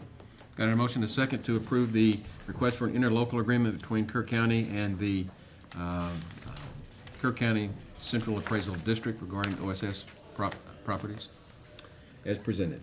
Any discussion? Yeah, the sharing, is that gonna be done, It's going to be done electronically. okay. But all things considered, to have an accurate appraised value, that you need to be able to share that information. Right. So, any other discussion? Those in favor, raise your hand. Unanimous, thank you. Thank you. Okay. One more 10 o'clock item, which is item 1.16, which is a public hearing. I'm convening a public hearing for the revision of plat for Kerrville South 2, Lot 58. Bobby, you gonna handle this?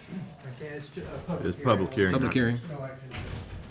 Has anybody appeared here at this public hearing to address the court with regard to Kerrville South Lot 2, Kerrville South 2, Lot 58?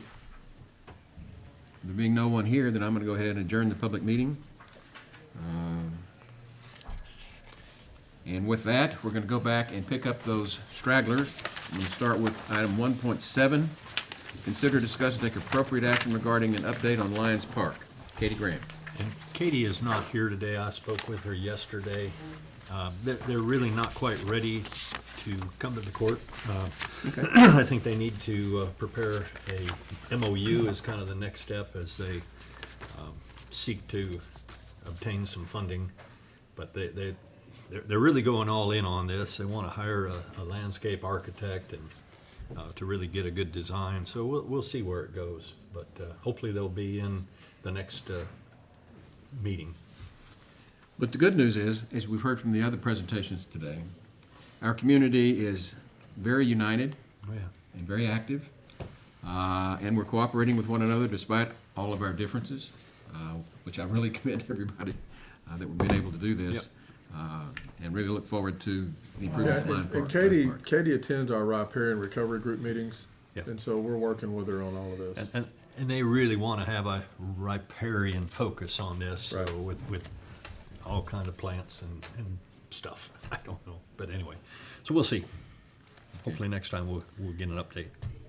Then the next item on the agenda is item 1.8, to consider, discuss, and take appropriate action to approve contract with 6S Engineering, Inc.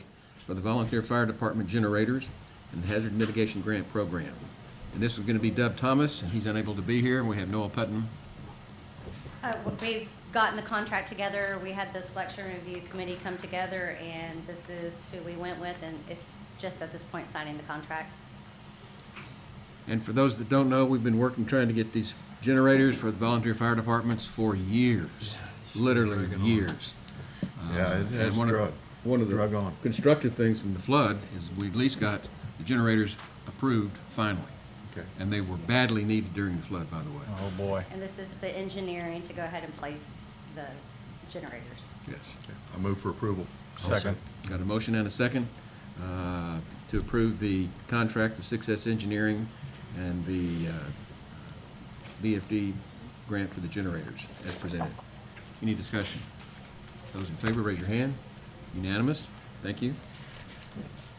Item 1.9, consider, discuss, and take appropriate action regarding the 2026 Kerr County resolution in support of grant application for the FY 2026 Indigent Defense Formula Grant Program offered by the Texas Indigent Defense Commission, and authorize the county judge to sign said resolution. Ms. Putnam. This is our annual TIDC grant. It's a formula grant, so it's based upon the number of, it's based on a percentage of remaining funds budgeted by the commission for the formula grant program through TIDC, 50% on the county's percent of state population, 50% on the county's percent of statewide direct indigent defense expenditures. So I don't have the amount for what it will be this year yet. It's just our application to do the same as we do every year. And by way of explanation, the formula grant is different than the other TIDC grants that we use for the PDO. The formula grant's been around a long time. It's based on the population and other factors. They come up with a formula, and a very minimal amount of funding is distributed out to the counties. And prior to the Public Defender's Office that we put together a few years ago, that was all the funding we got from the state to provide attorneys for indigents.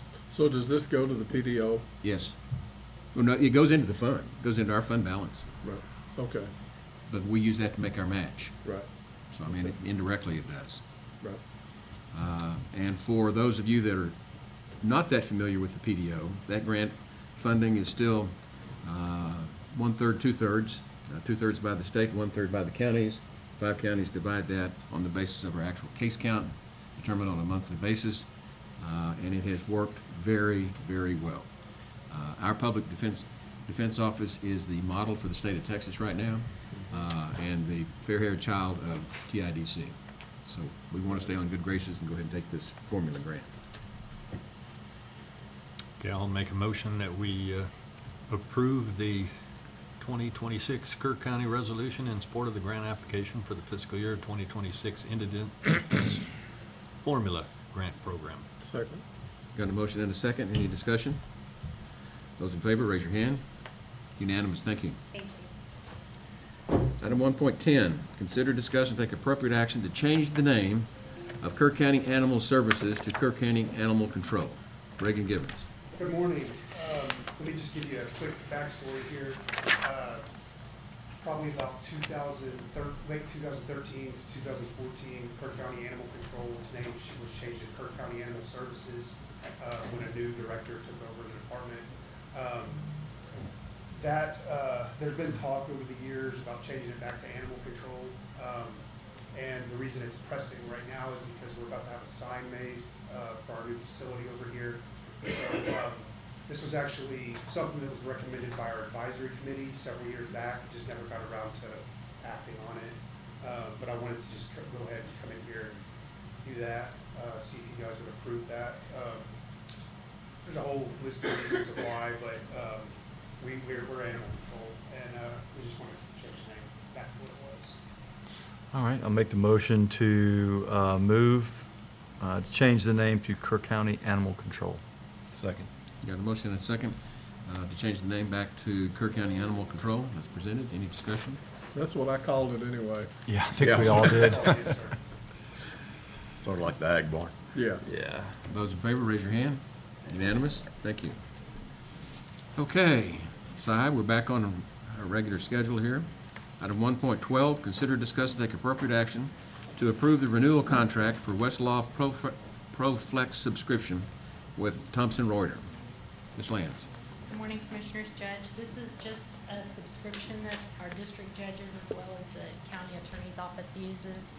I did send the contract to Heather, a county attorney, and she did review it and did approve it. And we are getting a $200 a month decrease in our premium, so. Good deal.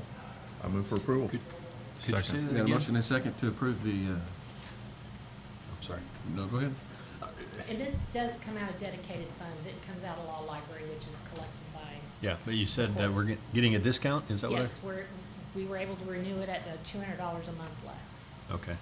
But it's still a monthly charge of $2,722? $22 a month, yes. Seems pretty pricey, but It's expensive. who yes. uses that? All the district judges, and I believe that Judge Kelly uses it, as well as the county attorney's offices use it. We're getting a yes over here. It's used a lot. There's a legal question that's. Go-to. That's the Yeah, go-to. The way I've always kind of put it is, you talk about different trades and their tools, these are the tools that employ this. Okay. Okay, any other discussion? And those in favor, raise your hand. Unanimous? Thank you. Thank you. Item 1.13, consider, discuss, and take appropriate action to accept Chapter 59 Asset Forfeiture Report from the Kerr County Constable Precinct 2. So we have a motion to accept these donations? Yes, motion to accept. Second. Got a motion and a second. Any discussion? Those in favor of approving this annual forfeiture report, raise your hand. Unanimous? Item 1.14, consider, discuss, and take appropriate action to accept Chapter 59 Asset Forfeiture Report for the 198th District Attorney. I'll Move move for approval. We've got a motion and a second to approve accepting the Oh, asset trying to figure forfeiture out who report for did the it. 198th District Attorney. Take your pick. Those in Flip a favor? coin. First and the second? Yeah. First? No, you said, I'm voting, you said voting, sorry. Those in favor, raise your hand. Unanimous? Who made the motion? Yeah. Don? And who seconded? Tom did. All of Doesn't us matter. kind of. Yeah. Thank There's you. multiple. Okay. Moving down to item 1.17. Consider, discuss, and take appropriate action for the court to make additions to Kerr County's flood damage prevention order. Bobby Gore. Thank you, Judge, Commissioners. There's a couple of additions that we need to make to our existing flood damage prevention order. Part of these were discussed. We had FEMA representation with us for about 6 weeks, give or take. And there are 4 definitions we'd like to add and 1 specific standard. The 4 definitions that we'd like to add are accessory structure, which means a structure on the same parcel of property as a principal structure and the use of which is incidental to the use of the principal structure. For floodplain management purposes, the term includes only accessory structures used for parking and storage.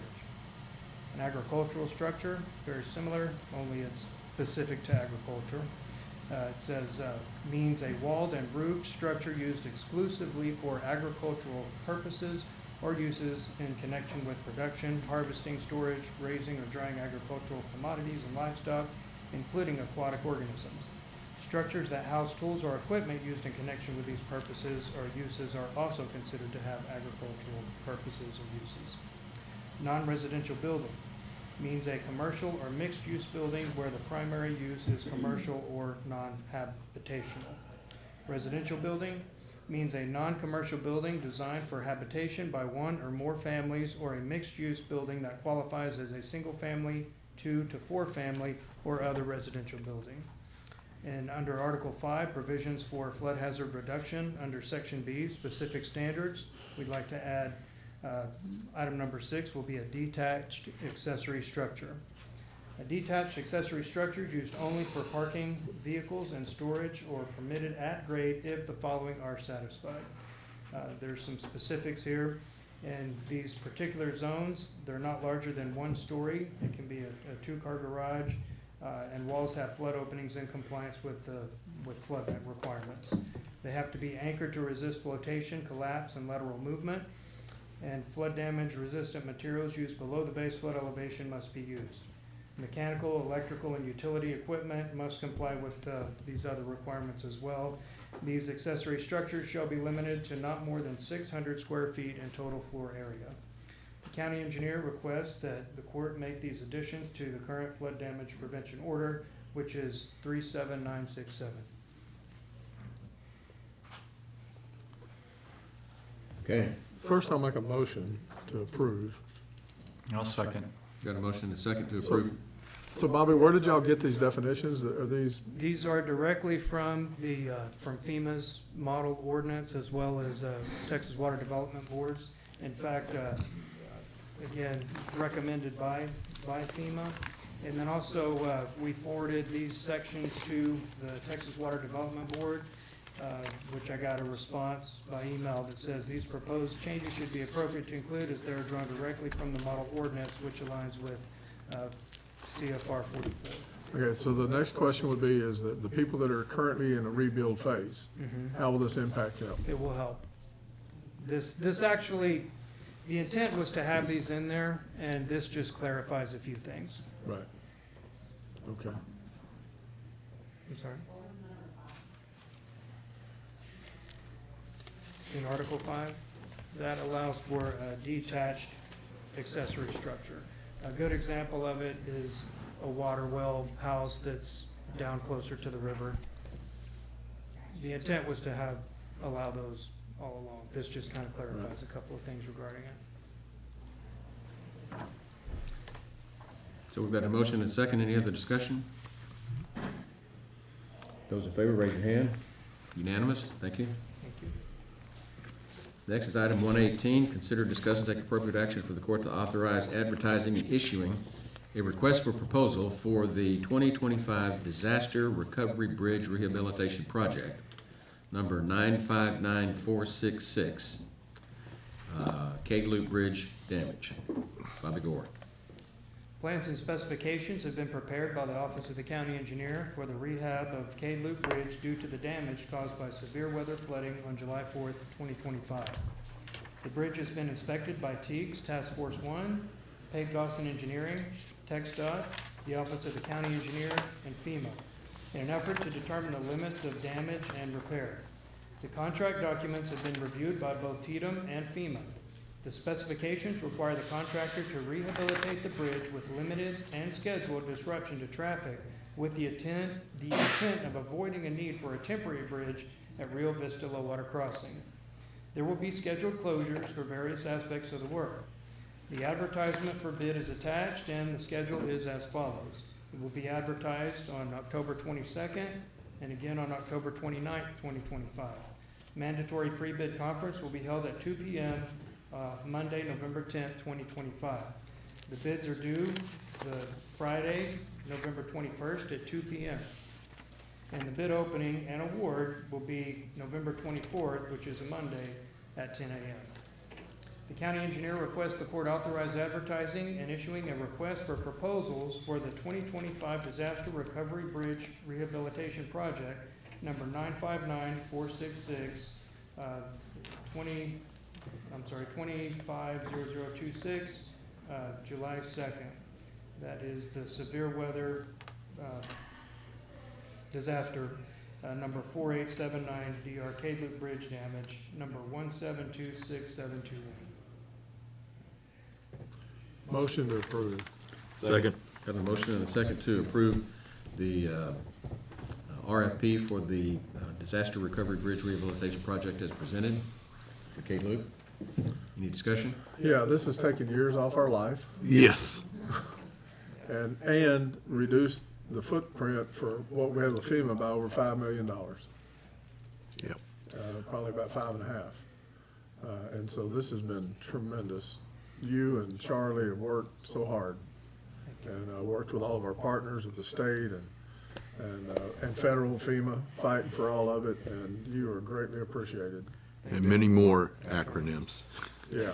We appreciate you, the work. It's been a long time coming, and it's still a long ways to go. So, you know, with the opening of the bids November 24th, you know, you can't expect anything to really get done till probably after the first year. But at least we're working unless towards things it. have changed any, what our intent is, Bobby, is that we probably will be able to forego having a temporary bridge. Right. And that was $500,000 in the budget. That's right. And this bridge, the way they're talking about doing it, it looks like you may be looking at about a 2-day shutdown All right. for the whole process. And very limited footprint within the water. Yeah. Yes. That's right. That's right. And that was the key to it, was trying to figure out how to not get equipment in there. And so the whole process they're talking about is just phenomenal. But it took you guys a lot of hard work to get there, and a lot of negotiating with all of us, doing all this up at the headquarters up there. And it was worth every minute of it. So thank you very much, you and Charlie and Kelly and everybody that was involved in this. Y'all just been rock stars in all this. Thank you. So, And I don't mean to sound like a broken record, but I cannot emphasize to you the degree of collaboration and cooperation among diverse parties and groups to accomplish these things for our community. I mean, I cannot praise the community enough. right. It's been there. You know, through all of this, a lot of relationships have developed, you know, and that's how you get stuff done. You know, we started out, didn't know anybody, and now we know each other on a first name basis and stuff, and are able to get things done and work through all this stuff. But it's been an uphill battle, and we're starting to see some daylight at the top. Well, and on this project in particular, we started off gosh. looking at a disaster of epic proportions for the county. Yeah. And with conscientious day-to-day revisiting the problem and trying to figure it out and solve it, we came up with an incredible solution. Yes. And I repeat this over and over, there's no way we would have landed the tax rate where we did if it started out where it did on this $6 million Yeah, there hit. was no real discussion. We'd have just. Yeah. Yeah. It's been a huge hit for the taxpayer. Yeah. So let's memorialize this. Those in favor, raise your hand. Unanimous. Okay, this will begin the Kelly Hoffer Show. We're gonna start at item 1.19. Well, we've got the next four. Item 119, consider, discuss, and take appropriate action to ratify and confirm the First Amendment to the contract with JCW for the guardrail repairs on Arrowhead Road, which was damaged during the July 4th flood. Ms. Hoffer. We got kind of excited about going out there and getting things fixed, that we overlooked a few things. One of them was the amount, so that got changed. It went from like around $20,475, and it was supposed to be $49,930. The project, as far as the guardrail, we've completed. But this is the records and things for FEMA, and everything has to be done just so. So this one, I think, the signatures were already put on it, but Heather said the next court meeting would be the 14th, and so we're here just to get it ratified on that first change. I move for approval. Second. Got a motion and a second to ratify and confirm the First Amendment to the contract with JCW as presented. Any discussion? Those in favor, raise your hand. Unanimous. Thank you. Item 1.20. Consider, discuss, and take appropriate action for the Commissioners Court to approve and authorize the county judge to sign the Second Amendment to the contract with JCW for guardrail repairs to Arrowhead Road due to damage from the July 4th flood. Ms. Hoffer. Okay, so in this one, we had Ranchero Road included in on the Arrowhead Road, so that got deleted, but the other part of it was, there was language that FEMA is requiring in these general contracts, and so Heather worked with FEMA and the language that needed to be put in that, and Steve is here to answer any questions on that. Motion to approve. You have your mic on, Steve? Right there in front of you. In front of him. Yeah. There we go, sorry, guys. Usually speak too soft, isn't a problem for me. On this one and the next one, all correct. FEMA has not got back to us. I've been checking emails all morning to just give us the final approval at all the little doodads that need to be in that contract reimbursement. So we would ask that you hold those two until the next meeting until we get their final approval. Okay. Okay. Okay, That's all we're waiting on. I think we're all good with that. Yeah. You bet. Let's move on to item 1.21, consider, discuss, and take appropriate action to approve the general contract for the rental of 171 water barriers on Indian Creek Road in lieu of, We're passing that one too? Yes, the same thing on that one as well. Everything's prepared, we're just waiting for the final approval from FEMA. Okay. To say that it's got everything for reimbursement. okay. What about 122? That's probably not on I FEMA. did want to say before we go to that last one, I did have just one set of pictures to kind of show the court at Indian Creek Bridge, what it looked like before and the bridge rail and guardrail. Okay. And what it looks like today, so 171 water barriers sound like a lot, it is. Each side of that bridge is 690 feet of either guardrail or bridge rail. But we have no choice, it removed Right. almost the whole thing. So I wanted to include a picture so you understand kind of the magnitude of that. That's the only location that we have. And thank God they were able to get some water barriers in there to keep you, because you could just drive right off of it. Right. Yeah. So, but I thought that at least, if you haven't gotten out there, it at least would show you what's out there, and that's a lot of water Yeah. barriers. Is that the most water guardrail that's been lost on a bridge? It looks like it is compared to Lemos or anywhere Yes. else, right? Yeah, we've got some other locations, Herman's Sons, Lane Valley, Arrowhead that we finished up. Part of Cade Loop has some guardrail that's missing on that, but yeah, Indian Creek Bridge took the Biggest hit. hit. Wow. And it also probably has the longest stretch, Right. Yes, ma'am. so. Did you have to buy all those temporary Oh. No, guardrails? That contract is for rental. Cool. I've seen all of it. And it's not cheap, and so Yeah. I talked to Charlie and Indian Creek, after we get Cade Loop going, Indian Creek's the next one, so we can get those water barriers returned, so it doesn't cost so much money. I move for approval. Second. Got a motion and a second to approve the, We're not on. Oh, that. sorry, we passed that. We're gonna go. We're gonna wait She was just for giving us an update. FEMA. We're moving to Yeah. 122. I approve these sorry. pictures. Yeah. Yeah. let's Well move on to done. 122 That's what I then. did. Consider, discuss, and take appropriate action to go out for annual bids for road materials. We do this every year. This covers all of our materials that we use to rebuild roads, pave roads, stuff, things for drainage, all of it. So we're asking for permission to go out for bid and start that process. I'll make a motion to approve as presented. And we'll come back on the 24th of November to open, and probably at the next Commissioners Court after that to award them. We'll do a final sheet so everybody can see what got awarded. I think you need a second, and I'll do that. Got a motion and a second to approve going out for annual bids for road materials as presented. All those in favor, raise your hand. Unanimous, thank you. Thank you. Item 1.23, consider, discuss, take appropriate, consider and discuss update on matters related to the Hill Country Energy Sub-Regional Planning Commission. Mr. Paces. Okay, well, first and foremost, we have our next Sub-Regional Planning Commission Board meeting on Tuesday, October 21st, 1 p.m. in the Kendall County Commissioners Courtroom. Pleased to report that TCEQ finally responded to the questions raised in the coordination meeting that was held back on April 16th. And under TCEQ's New Technology Implementation Grant Program, there were quite a few questions about that, but it turns out that TCEQ awarded a total of $12.3 million to 8 different best projects, not 12 million each, but 12 million to all 8 as of November 24. And otherwise, most of their answers mentioned a lack of jurisdiction over battery energy storage systems, unless a best developer is seeking authorization for stormwater discharges, which probably none of them do.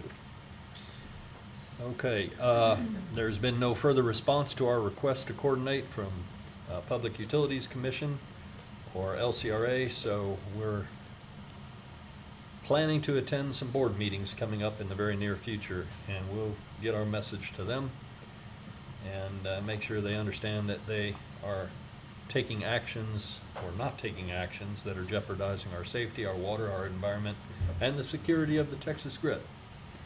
So, that's all I've got. Okay. Anything else? Nope. Okay, we'll move on to the next agenda item, which is 1.25. Consider, discuss, and take appropriate action to approve and authorize the county judge to sign the interlocal agreement between Kendall County, Kerr County, and Gillespie County for the Hill Country Energy Subregional Planning Commission. Mr. Paces. Okay, I'll make a motion to start us off that we approve the amended bylaws of the Hill Country Energy Subregional Planning Commission that will now include Gillespie County. I'll second. And they've been reviewed by the attorney. Absolutely. Okay, we've got a motion and a second to approve the amended bylaws, bringing in Kendall County into the Hill Country Energy Subregional Planning Commission as presented. Any discussion? Yeah, I got a question. Sure. It seems like I heard on the radio this morning maybe that Kendall wasn't 100% on board with bringing them in. Well, Kendall County has had a history of, it's always been a vote of 3-2. So I believe it's, what's that other commissioner's name? That doesn't matter. Chapman. Chapman and judge. Judge Stolarczyk have voted against pretty much everything to do with the Sub-Regional Planning Commission. And they probably will vote again against this, but fortunately, there are 3 commissioners who are supporting it and very committed to doing this, so I'm confident that it will pass in Kendall County. I believe the same bylaws, and the next item is the interlocal agreement, have been sent to Gillespie County, and it's on their agenda today that hopefully they'll approve this, and it's just kind of a Okay. formality. Our court has already approved Gillespie joining. Right. And Heather's office has, I think she worked with Chuck Kimbrough as well, but they went through the bylaws and made a few minor changes to include Gillespie County. Okay. So that's what you're being asked to approve today. Any other discussion? Those in favor of approving the amended bylaws as presented, raise your hand. Unanimous. Item 1.25, consider discuss take appropriate action to approve and authorize the county judge to sign the interlocal agreement between Kendall County, Kerr County, and Gillespie County for the Hill Country Energy Subregional Planning Commission. And I'll do the same thing here. I will make a motion to approve and authorize the county judge to sign the interlocal agreement between Kendall County, Kerr County, and Gillespie County for the Hill Country Energy Subregional Planning Commission. Second. Got a motion and a second. Any discussion? Well, again, this has also been reviewed by Heather's group, and I think, once again, she had a little bit of input from Chuck Kimbrough, and all this does is add Gillespie County to the commission. Any other discussion? Those in favor, raise your hand. Unanimous. Item 1.26, consider, discuss, and take appropriate action to surplus items for the Kerr County Sheriff's Office.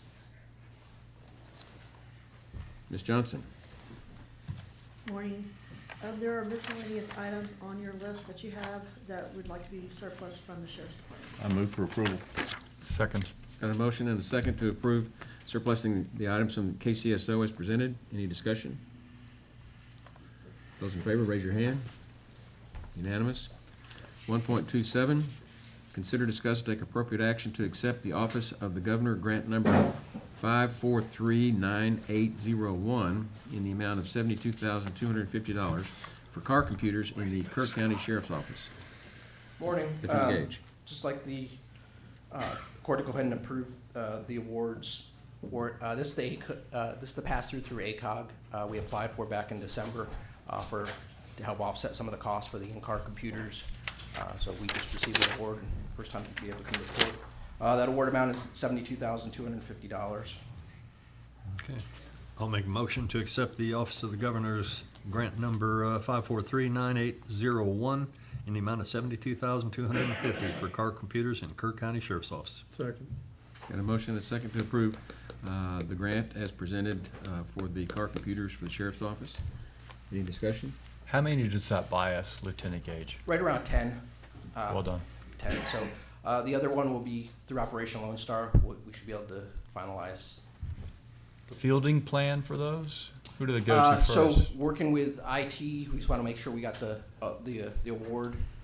So we'll be working with IT because IT's budget they put for that, the mobile CAD through the IT budget. So we'll work with IT and through the vendor and start going forward. So a lot of it's going to depend on Tyler technology. We don't know. Sometimes they move fast, sometimes they move slow. So we're hoping beginning of the year we should. At the rate we're getting these approved, how long will it take us to have most of the cars with that service available? Tough question. Hopefully we'll start definitely by the beginning of the year. So depending on Good. that mobile CAD, getting that installed through dispatch is going to be the big issue. I don't think. And these are the first ones to go in our vehicles, Yeah, right? these are the first ones Big hurdle. ever. Yeah. So with the next one, with the next OLS, when the next grant comes, we'll be able to start finalizing some of that stuff, the funds as well. It's awesome. Okay. We have a motion and a second? Yep. Okay. Any other discussion? Those in favor, raise your hand. Unanimous. 1.28, consider, discuss, take appropriate action to accept the grant award in the amount of $937,655 for Operation Lone Star FY '26 from the Office of the Governor, grant number 4587303. Lieutenant Gage. Like I said, ask the court's permission, go ahead and accept those awards, Operation Lone Star fiscal year '26. Like I said, we applied for this back in December of last year, so the award just came forth. So we'll continue on. Big portion of that actually is for the in-car computers, so we'll be able to finalize the rest of the fleet with that money, as well as a couple other things. Forensic lab for the software update for the stuff that we normally do. A few other things that are in there. So, and then the positions that we already covered in the Operation Lone Star as well. Motion to accept the grant. Okay. Motion, second? Okay, got a motion and a second to accept the grant from Operation Lone Star as presented. Any discussion? Yeah, so this should take care of the entire fleet? Yes, sir. Yeah, I just recently promoted him on the first to captain, and he knows our goal is $1 million a year, so. Captain Gage. Captain Gage. Well deserved. Yeah, Judge, yeah, Captain Gage. Excellent. Oh, boy, I got some push-ups to do. Yeah, he knows our goal is $1 million a year, and he hit that with these two. I'm really proud of him. Obviously, I think 300,000+ of that 900 is gonna go to the in-car computers. That was one of the priorities when I ran for sheriff, that all the guys wanted here were 5 years later. Which is very expensive, but we were able to get all these without any taxpayer money. I'm proud of that, but Captain Gage has started the year off right. I gotta get used to that, and but we've got several other grants in working, and he just submitted a very large one that will be coming to y'all, or getting ready to submit it. It got submitted Friday. It was the border crisis grant, so it submitted that Friday. That's through Homeland Security, where Operation Lone Star is through the state. Through Homeland Security kind of opens up a few more things for us than at the state level. So, And just by point of clarification, when we say no taxpayer dollars, we're talking about local taxpayer dollars. Yeah, I suppose. They're taxpayer dollars, but they're not Yes, local. they are, thank you. Good point. They always point that out. It's shared. Yep. It's a good thing to know, but we just need to focus on it. Yeah. Okay, any other discussion? No. Those in favor, raise your hand. Unanimous. Moving on to item 1.29, consider, discuss, and take appropriate action to approve the interlocal agreement for jail services between Kerr County and Kinney County, and allow the county clerk, county attorney, and county judge to sign same. Yeah, Sheriff. this is just one of the new interlocal agreements from raising the cost up. And what I'd like to share with the court, I'll be having some more come. My goal on that was $1.8 million for 24-25, and we're going to be 1.9. with the increase, my goal for 25, 26 is $3 million, but we'll be on track for that. But that's all this is raising the price. I move for approval. Second. Got a motion and a second to approve the interlocal agreement for jail services with Kenny County as presented. Any discussion? Are you publishing yet what you're going to raise to? Yeah, it's $100. Okay, thank you. Good. Okay? So, with that, those in favor, raise your hand. Unanimous. Moving on to item 1.30, consider, discuss, take appropriate action to approve the tower lease agreement transfer from the current owner, which is West Central Wireless LLC, to the new tower owner, which is K2 Towers, 111 LLC, for the radio towers located at 22 Shady Oaks Lane in Comfort and at 2541 Highway 41 Mountain Home, and to authorize the county judge to sign same. Sheriff. Okay, Court. All that to say that West Central Wireless has sold K2 Towers. That's the only thing changes where the money goes. The contract still is the same. Yep, I move for approval. Second. Got a motion and a second to approve the lease agreement transfer as presented. Any discussion? Those in favor, raise your hand. Unanimous? Can I ask one question? Sure. It's related. I don't think it's about these towers. One tower that we needed a different agreement or to replace it. Which tower was that? The Comfort Tower. The- Yeah, the Comfort Tower. So it is one of these? Yes. Oh, okay. But everything's good now. So everything's good. Good news. Thank you. Okay. Moving on to item 1.31, consider, discuss, and take appropriate action to approve a $3,500 donation from a citizen for the Sheriff's Donation Fund. Sheriff. Yeah, Court. This is from the Bravo camp of the Vaqueros. It was really nice of them to donate this. The entire Vaqueros is getting an amount of about $25,000. I'll be coming to the court sometime soon, and these are donations for the Sheriff's Office. But this was $3,500. Good deal. I move for approval. No second. Got a motion and a second to approve the $3,500 donation to the Sheriff's Donation Fund as presented. Any discussion? Those in favor, raise your hand. Unanimous. Item 1.32, consider, discuss, and take appropriate action to approve the First Amendment to the Communication Facilities License Agreement between Vertical Bridge S3 Assets LLC and Kerr County, and to authorize the judge to sign the same. Sheriff. Yeah, this is basically just a license agreement. Nothing changes. Just looking for y'all's approval for this. I move for approval. Got a motion? Second. And a second? To approve the First Amendment to the Communications Facility License Agreement with Vertical Bridge S3 Assets as presented. Any discussion? Those in favor, raise your hand. Unanimous. Moving on to item 1.33, consider, discuss, and take appropriate action to approve and authorize the county judge to sign an interlocal agreement with the Kerrville Independent School District for use of the Hill Country Youth Event Center as an emergency evacuation site. This is just routine. We do this every year. I'll move to approve. Second. Got a motion? I do have a question. Sure. What if we have a real disaster like this last time? How are we gonna evacuate to there when we have that operation set up like we have? Is that, I mean, something we need to look at in the future, I would think. I agree with and intend to vote for this, but, just giving a little forethought, the way that whole operation was run up there at the Hill Country Youth Event Center, if it's an evacuation site too, one might kind of overlap. Yeah. Depends on the type of disaster. You never know what type of disaster, exactly right. Right. Just like the EOC changed that morning. Right. Location. So, Right. size determines a lot of stuff. And, Yeah, and it needs to be approved regardless, because, as far as I'm concerned, because you, like you said, not knowing what it is, it could be anything. Sure. We need to evacuate those deals, but we may need to look at a different type if we have, like this natural disaster we just had occurred. That would not be a good evacuation site.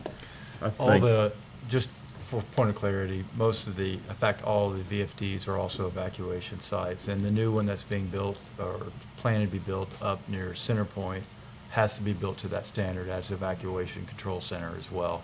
So, you know, you really have to upgrade your Yeah, I think your we're gonna walls. need So we have MOUs, local ones as but well. some MOUs with some different facilities, Yeah. I think would be for long-term planning, some MOUs with the churches, the gyms, and Right. stuff that we're using You now. They have did first step option, up. second option, Yeah. stuff like that. Right. You know, with, Well, anyway. something to think about. I mean, Yeah. is it one school or is it all the Well, schools? it could be Because- just because one churches elementary are school for probably all you know. The judge will probably have control of that, and he'll have to determine what type of event it is and how Yeah. many facilities or to what nature. Yeah, because we really outstripped our capacity from schools to VFDs to churches without an MOU. Right. And it could, when I see this, I think of a campus. You know, if you think in KISD with all the elementary schools and all the schools, heck, they wouldn't fit in there in the event center, if Well- all of them. But you're usually thinking of a campus, I think. Let me just share this. We've never had an emergency event like we had this year. And hopefully in my lifetime, we won't have another one. But it has always been the intent of this court, and I'm talking about historically and for as long as Commissioner Harris and I have been on here. We use the Youth Event Center as the common point in the county around which all disaster response will come. And we make that the emergency management center of the county. And that's the way we have long explained the purpose of youth, one of the main purposes of the Youth Event Center. These other MOUs that we enter into with school districts and et cetera, and there will be others, at least bring everything under one big tent, from which we'll delegate out and subcontract what we need to various churches or other campuses to be able to do this. But in terms of trying to centralize emergency response, having the MOUs with at least the school districts for sure and some of the other major players is a real advantage for us in being able to stand up the EOC and start delivering services and search and rescue services. But I don't think we're going to see anything like we saw this time. We'll probably see a hurricane evacuation, or we may get that this month, I don't know. Yeah. But the intent has always been for the Hill Country Youth Event Center to be the emergency management epicenter of the county. And unfortunately, after, you know, periods of extended drought, historically, it takes 2 years to restore that water. So you see it 2 years in a row. I don't want to be Debbie the Downer here, but we should be prepared for next summer too, and this is part of it. Yeah. God forbid, you know, that tries to restore the water table. Yeah. You know, like I said, I agree with this completely. So we've got a motion and a second, and a concern with the underlying agreement. Right. With regard to entering into an MOU with the, or interlocal agreement with KISD. Oh, can I say something? At the podium. Yeah. Bubba Walters, Precinct 4. What this is about is like a school shooter or a gas leak or something like that. At Centerpoint, when I was the AD, we would evacuate the school and we would go to the football stadium. That was our evacuation point for parents to pick up. So what I think this is for is going to be for Tally Elementary. They have an issue there. They will take them to the youth center, and that's where parents could stage and pick up their kids. Every other campus will be locked down. So that's what you're going to get out of this. Yeah, possibly, but it's pretty open-ended. Right, but Yeah. That's what Tivy's using it for, because it's going to be one campus. Right. And all of that's true, but at the end of the day, the county is still in charge Yeah, of absolutely. the whole thing. Absolutely. And that's what we need to make sure that we've got centralized command. Right. Yeah, because that's what we, Yep. Centerpoint, we used. And Ingram, I think Ingram used the stadium for a while, and they moved to another place, the church. We, and this is something we do every year. Yeah. So Right. it's a formality. Yeah, I wasn't disagreeing with it. I know. Well, but this has opened our eyes to what the demands may be on us. Correct. That was my concern. July 4th opened our eyes to a lot of things. Right. Okay, so we've got the motion and the second. Any other discussion? And those in favor, raise your hand. Unanimous. Next item on the agenda is 1.34. Consider, discuss, and take appropriate action to approve an invoice number 187704 in the amount of $1,850 from UES for construction materials testing services and fees for work done at the new Kerr County Animal Control Facility, and determine what line item to use for payment. Commissioner Holt. Yes, we had a budget, we had a funding line for it, for testing, pretty much testing while we were horizontal was concrete, as we would expect it. We want the concrete base to go well, we want the foundation to cure correctly, and that around $50,000 set aside by Charlie previously. We've exhausted that, so we need to come back to the court and ask for additional testing. And now we're still doing concrete testing, but we've kind of moved into steel testing. Just to let you know, each trip they come out is $150. Each time they test, it could be like for concrete, $900, $600, but steel is more, definitely more for the steel testing. And if you want to see what, let me rephrase that. There is a business here in Kerr County which had a steel failure on a project. I saw that recently last week, and that's what we don't want to have happen at our large investment. And in that business, that's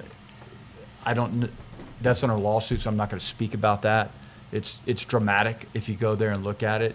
This testing will ensure that the footings go well, that the steel coming out is what they ordered, that it can take all the weight of all the siding that is going up, and to withstand a certain amount of weather. So that's what the UES testing is going for, and we just need to replenish a balance. For that testing, we'll probably have monthly testing up until it's completed into January.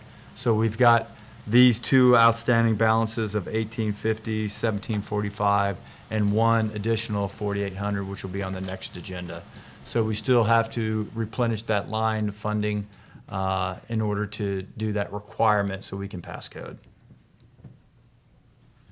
I've seen the disaster you're talking about. And Yeah. It's truly heartbreaking. Yeah, it really What a is. waste. Yeah. Okay, do we have a motion? I'll make the motion to approve. We have a second? Second. Got a motion and a second to approve the UES construction materials testing services as presented. Any discussion? Those in Yeah, favor? Commissioner Holt? Yes, sir. What's the total expected cost of this project gonna be now? The, All in. the total project for this, I know you've said 7, we're going to come under $7 million, is 5.9. And then the additional stuff that we had to get for FFE, which was large, was at 500. So 5.9 plus 7 is not 7. 5.9 plus 5 is about 6.4. With the additional remaining of under $10,000 for testing, we're looking at about 6.5 total. Okay. Does that get you all the kennels that you need, or are you gonna come back and ask us for more kennels? That gets us 52, which includes everything in the 3 rooms. So 3 of the rooms, not 4, will be outfitted with kennels currently, and that still doubles our capacity with kennel through, and I think that's enough for now. So, I don't intend to come back and ask for the 4th room to be outfitted anytime soon, just based upon the volume which we move dogs through. Just don't ask us to read your lips. Yeah, this one's not been easy to, get across the finish line, but we are getting closer. So the official number is 6.5. Well, we don't know. I would say that's unofficial, but ballpark. Yeah, that's what I'm counting up in That's my the head Jeff right Holt now. number, okay. I understand what you're trying to do, and I understand what you're trying to do, and we're just trying to get there. Yeah, I know. Okay. So we've got a motion and a second to approve this? Yes. Yeah. Okay, those in favor, raise your hand. Okay. Where are the funds gonna come from? What? Where are the funds coming? Yeah, that was the issue, I think. Yes, into the line item. From where, though? Well, normally this is, I don't want to speak on behalf of our comptroller office, but Do you have any recommendations for that, from general into that same fund? Out of the new shelter supplies, you can take it from there and do a budget amendment in our office. Okay. New shelter supplies, is there a certain number that goes with that? I'm on, 17-682-310. thank you. Okay. So these still need to come in as a budget amendment, is that? Yeah. Any other discussion? Those in favor, raise your hand. Unanimous. 1.35, consider, discuss, and take appropriate action to approve change order number 2 in the amount of $1,745 with UES for construction materials, testing service, and fees for work done on the new Kerr County Animal Control Facility, and determine what line item to use for payment. Mr. Holt. As previously briefed, this is the second bill that we have to catch up on as the funds have been depleted out of that budget. And again, I want to say determine same line item, 17.682/310. That sounds right, your new shelter supplies. This mostly was steel, as they were testing steel, just based upon the invoice, just so people understand. Okay. Is that a motion? And I'll take the motion to approve change order 2. Got a motion and a second. Any discussion? Those in favor, raise your hand. Unanimous.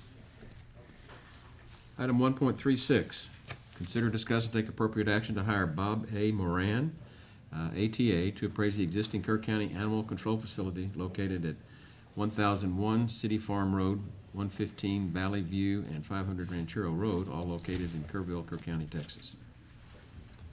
Mr. Jones. Yeah, this is something Heather brought to me recently, mainly because 2 of these properties are located in Precinct 1. They were donated properties to us, and since we're looking at going ahead and doing the appraisal on the Kerr County Animal Control Facility, I thought we'd go ahead and add these other 2. I believe Bob is going to speak to this, right? Yes, good morning, gentlemen. Mr. Moran is a local real estate appraiser. If you'll recall back prior to July 4th, I believe a committee was established to begin working on the sale of the existing facility, that being myself, Ms. Stebbins, and Commissioner Holt. It kind of got put on hold with some efforts or some events that happened. Recently, I took it upon myself to get a quote for the animal control facility. I reached out to Mr. Moran, as well as a previous appraiser we used for the appraisal of the properties in Precinct 4. The only quote I got back was from Mr. Moran. I know his work. He's a very qualified appraiser. I failed the bid on all 3 of the properties. Are reasonable considering the amount of time to be put into it. After I got that bid, Ms. Stebbins and I were visiting about the 2 in Commissioner Jones' precinct that the county has tried to sell on numerous occasions, and we felt like we were hiring one at this time. We ought to go ahead and, while he's working on one, get the other 2 appraised. Both of those are vacant tracts of land that the county has acquired and is just sitting there. The fees quoted for the the existing animal control facility is $3,250. The Ranchero Road property is $1,000, and the Valley View property is $500. Once the court approves, he feels like the work can be completed within 30 days. Motion to approve. Second. Got a motion and a second to approve hiring Bob Moran to appraise the existing properties as presented. Discussion? Bob, not the animal control facility, but the other properties, we offered them a couple times, and wasn't it no interest, or was it Right. really an appraised value issue? It's hard to say when there's no interest. Yeah. But I feel originally when we offered them, they were, if I recall right, certain adjoining owners had expressed an interest, and then for some reason, Yeah. they were not. The history of the Valley View property, it was donated to the county years ago, and probably 10 years ago. Yeah. And then the Ranchero Road property, for those new on the court, at one time, when the county was looking that they may have to provide EMS and additional fire protection, this land was acquired by a previous court to serve as a station for the Kerrville South area, which would have affected both of you gentlemen. Okay. Thank you. And just for the public, the county can't sell property if we don't have an appraisal on it. So we have to be prepared if we're gonna try to move these properties, we have to get appraisals. So let's do it all at one time. Yep. I agree. Got a motion and a second. Those in favor, raise your hand. Unanimous. Moving on to item 1.37. Consider, discuss, and take appropriate action to designate Tom Jones as a designated representative for the sale of 115 Valley View Road and 500 Ranchero Road in Kerr County owned properties located in Precinct 1. Commissioner Jones. Yeah, again, I think we've covered most of that, and because the properties are listed in my precinct, Ms. Stebbins thought I would be the perfect person to be designated as that representative. I don't know if perfect's the word to use. No, she but said I move perfect. for approval. Yeah. She said, she did say perfect, yeah, so. County attorneys can be wrong, apparently. We've got a motion and a second to designate Commissioner Jones as the Who designated. did the second, please? I think I did. I think Rich did. Okay. I wasn't sure myself. Anyway, this is to designate Tom Jones as the designated representative for the sale of 115 Valley View Road and 500 Ranchero Road, as presented. Any discussion? Those in favor, raise your hand. Unanimous. Thank you. Next item is 1.38. Consider, discuss, and take appropriate action to designate Tom Jones, Bob Reeves, and Heather Stebbins as a designated committee for the sale of 115 Valley View Road and 500 Ranchero Road, as presented. And that's just in case I don't know how to do all of it, we need a committee. In case you're not perfect. And this is the perfect committee to have in place, would be there. To compensate for So I improper. make a motion that, to approve. I move for approval. I'll second. I got a motion and a second to approve designated Commissioner Reeves, Bob Reeves, Commissioner Jones, and Heather Stebbins to serve as the designated committee for the sale of the properties in question. Any discussion? Those in favor, raise your hand. Unanimous. 1.39, consider, discuss, and take appropriate action to accept the donation of a tree for Flat Rock Park. Commissioner Jones. Oh, yes, sir. This came to me from Michael Hornis with the city. They had this group that was very interested in making this donation of a 50-foot tree. They want to make this Spirit of Liberty Foundation, Operation Christmas Magic. They want to do this as for a 50-foot red oak to be designated to be planted down on Flat Rock Park. They will have Santa Claus. They will have a monument set up for it. They'll put on a full show for all of it. I believe they've got it scheduled for November 22nd, that they would be doing this. They knew we were struggling with the riparian recovery portion of this, and so they wanted to help out with this. The city was not going to be able to do it. They weren't going to be in a position to do it at that time, and so they passed it on to us. I've had several conversations with these folks. They're very excited and enthused about what they're talking about doing. They're going to have presents for all the kids. They're going to have the governor there, senators there, Congressman, Chip Roy, but Ted Cruz and John Cornyn. They're talking about having one of our ex-presidents there. So it's going to be a huge event. It's a good time for us to highlight the recovery that we're doing and how we're starting to regrow and get the community involved. They're wanting to. And that's a Monday, the 22nd? Is it? Let me look looking at my at it. calendar. Shouldn't be shooting from the hip.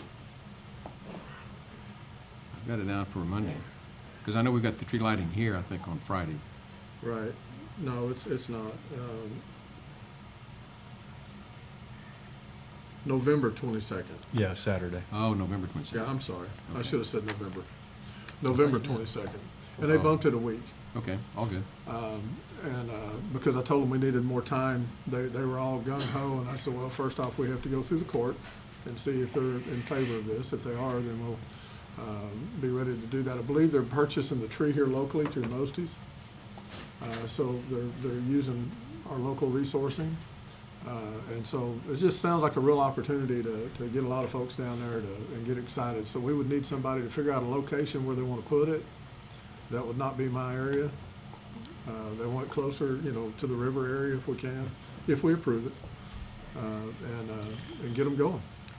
It would be my recommendation to put it near the playground area, because I'm sure there's gonna be marker or plaques or something, and I think There it'd is. be seen more so in Yeah, conjunction with they're that. actually I'd be gonna happy have to a marble volunteer plaque they'll to put work down with in the Shane ground.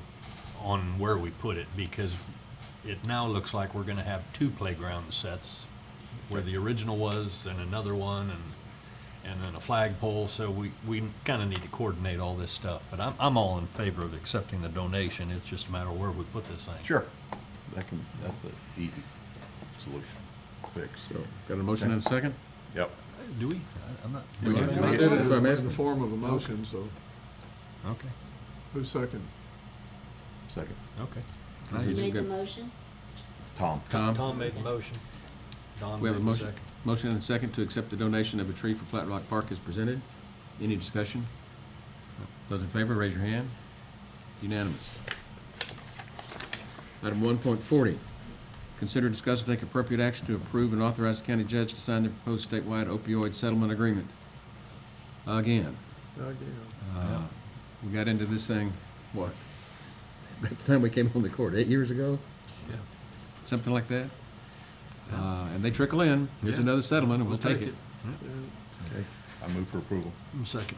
And a motion and a second to accept the Texas statewide opioid settlement agreement as presented. Any discussion? Those in favor, raise your hand. Unanimous. Item 1.41, consider, discuss, and take appropriate action to set the Kerr County Christmas party for Friday, December 19, 2025, at the Hill Country Youth Event Center. I move for approval. Second. Got a motion and a second to approve the annual Christmas party for Friday, December 19, as presented. Any discussion? Those in favor, raise your hand. Passes. Unanimous. Item 1.42, consider, discuss, and take appropriate action to accept juror donations for the Kerr County Veteran Service Office totaling $405 for the fourth quarter. Ms. Holden. So these are donations made in the prior quarter from jurors to the Veteran Service Office, so I'm just bringing it to you to accept the donations. I move for approval. Second. Got a motion and a second to approve accepting the donations as presented. Any discussion? Those in favor, raise your hand. Unanimous. Thank you.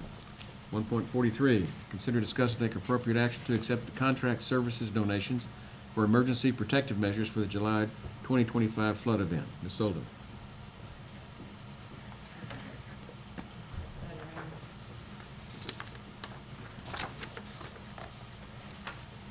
I was asked to bring the total to you for the contract services donations we've received for emergency protective measures for the July 25 flood event.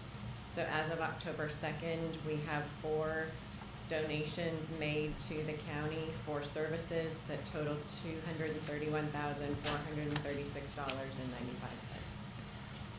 And this will go towards our match with FEMA. Wow. That's great. Did none of the J3 ended up being a donation? We would submit it as a claim.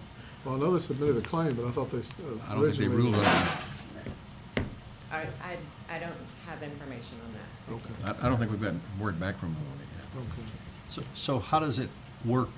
Do we have to dedicate this for emergency protective measures, or what does that really mean? How does this money gonna get used?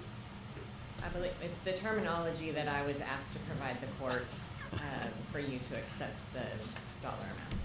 So I think it's a FEMA. It gives us credit towards our That's right. 25% Right. match. It's in-kind donation. We have got plenty of claims Yeah. for emergency protective measures. No shortage. This was very specific wording that I was given to put on the agenda. Okay. It's the protective measures as opposed to, say, restoration, or, I don't know. Anyway, okay. I made a motion. I don't know Well, if there I was think there's a second. lot of FEMA input on that definition. Well, Okay. and I think it was for protective measures because of the damage done. It was early on in Well, the. I'm in the sure we event. have more than enough protective measures that we're needing funding, so, okay. I'll second that motion. Well, let's just be grateful we're on the side that Absolutely. getting the money right now. You We and I might have to bet. pay it out yet. Yeah. That's right. Okay, Take a vote. we've got a motion and a second, right? Yes, sir. Okay, any other discussion? Those in favor, raise your hand. Unanimous. Okay, item 1.44, consider, discuss, and take appropriate action to accept volunteer hours and in-kind donations for the July 2025 flood event. Ms. Solden. I would like to pass on this one. At this time, TDM is being very diligent in providing us with the most accurate number for just Kerr County, and they don't have that number yet, so I'll bring this back. Okay. That takes us to item 1.45, consider, discuss, and take appropriate action to authorize overtime pay instead of compensatory time earned for hours worked for all non-exempt employees for hours worked over 40 hours directly related to responding to the July 4 flooding disaster for pay periods through October 18, 2025. Ms. Solden.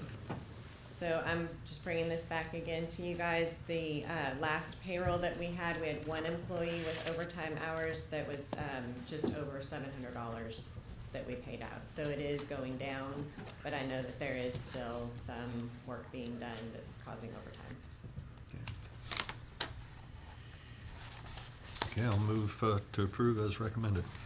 Second. Motion is second to authorize the overtime pay instead of compensatory time earned for hours worked for non-exempt employees as presented this next pay period. Any other discussion? Those in favor, raise your hand. Unanimous. Okay, with that, let's move on to the approval agenda. Item 2.1 are budget amendments.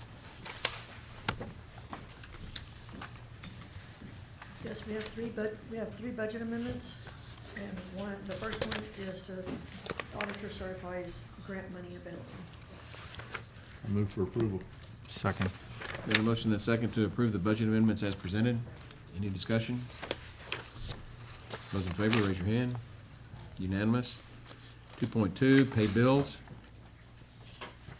Invoices for today's consideration is $1,990,535.52.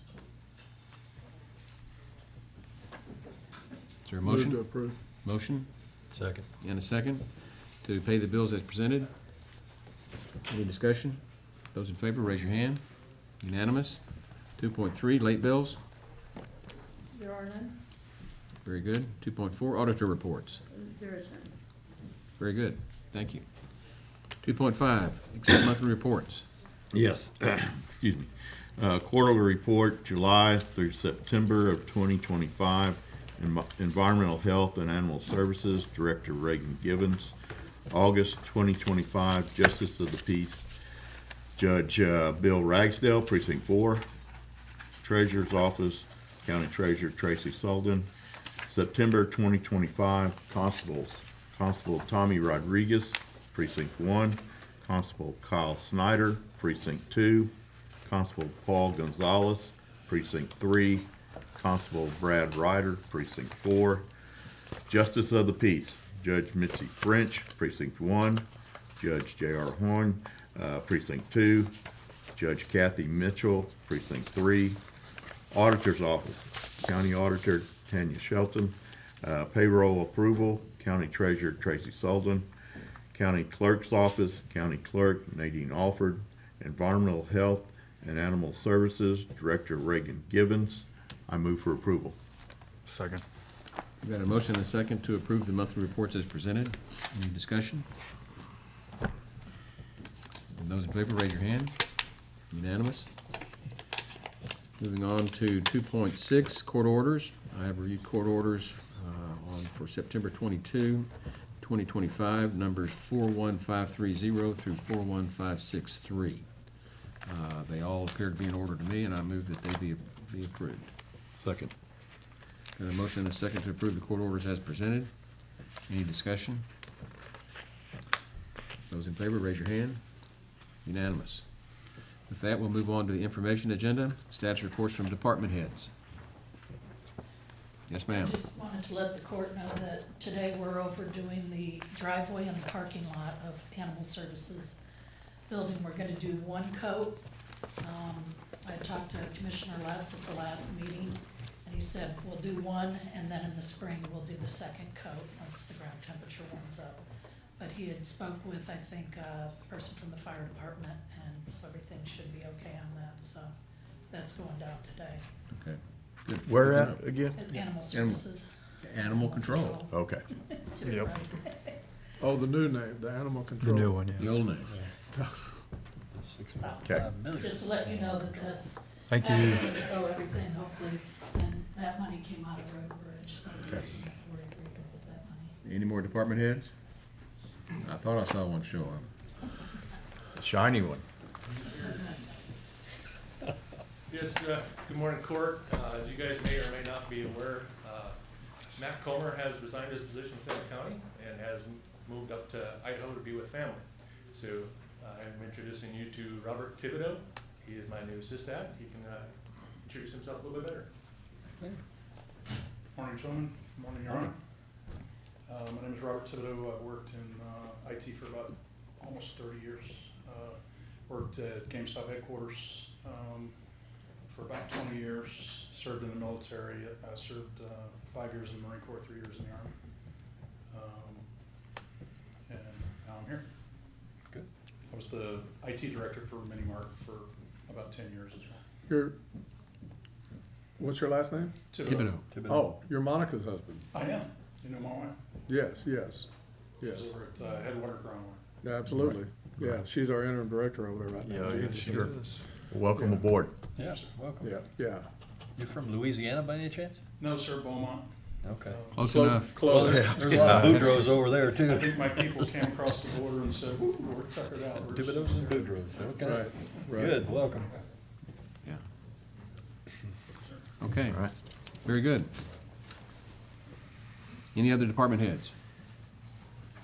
Let's move on to 3.2, status reports from elected officials. No? Okay. 3.3, status reports from liaison commissioners. Yeah, I've been attending quite a few of my liaison meetings, very active, Headwaters and UGRA naturally. I've met with all of my liaisons at some point or another. I do want to compliment you for your health fair out there. That was an awesome event, well attended. I think she did a great job on all of it. I didn't win a door prize. I didn't I'm not either. very happy about that, but I did at least go do all of it. But it was very well attended. The county employees seemed to really enjoy it, and getting everybody their flu shots, except for people like me that don't take them yet. But anyway, my liaisons are doing great as far as all the work that's being done. The county, with the changeover at Headwaters, they're really close to going ahead and making a permanent move there. And so as soon as they do, then I'm gonna start trying to get more of an updated report for them to where every commissioner's court, we can at least get a good idea of where we're at on the aquifer. I think it's important for us to know that, because people ask us that question regularly, so. Yep. Anyway, that's it. Okay. Anyone else? The only update we have from an IT perspective, which you need to know, is there is an ongoing issue with Odyssey, that computer system as far as latency. We do not have a solution yet, and we're going to work with IT to find that, but it has big impact on our JP courts along the way, and I will follow up across the way with them from this morning's meeting. But yeah, there's an issue, and it really hurts their ability to do their work. So I fully recognize that. and Is it am a, involved. is it a in-house type issue, or no? Too many people accessing the same server. We don't have control over it. WatchGuard's the same way. Is it? So, Do we have a fix? not yet. It's on that, Tech, Motorola. Maybe they could alternate their reporting periods, I mean, when they close and stuff. That seemed to be the issue. Okay. All right. Any other liaisons? I just want to give a shout out to maintenance. Y'all noticed the handrails they've been working on, fresh paint and stuff, really looks 100% better. Polished brass. Yeah, polished brass, they discovered that, and what have you, but it looks good. Good touch-up. So that's all I got. Okay, with that, it is 11:54. We're going to adjourn into executive session. Let's take about a 5-minute break and reconvene.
Okay, it is 1:03, and we are going back into open session.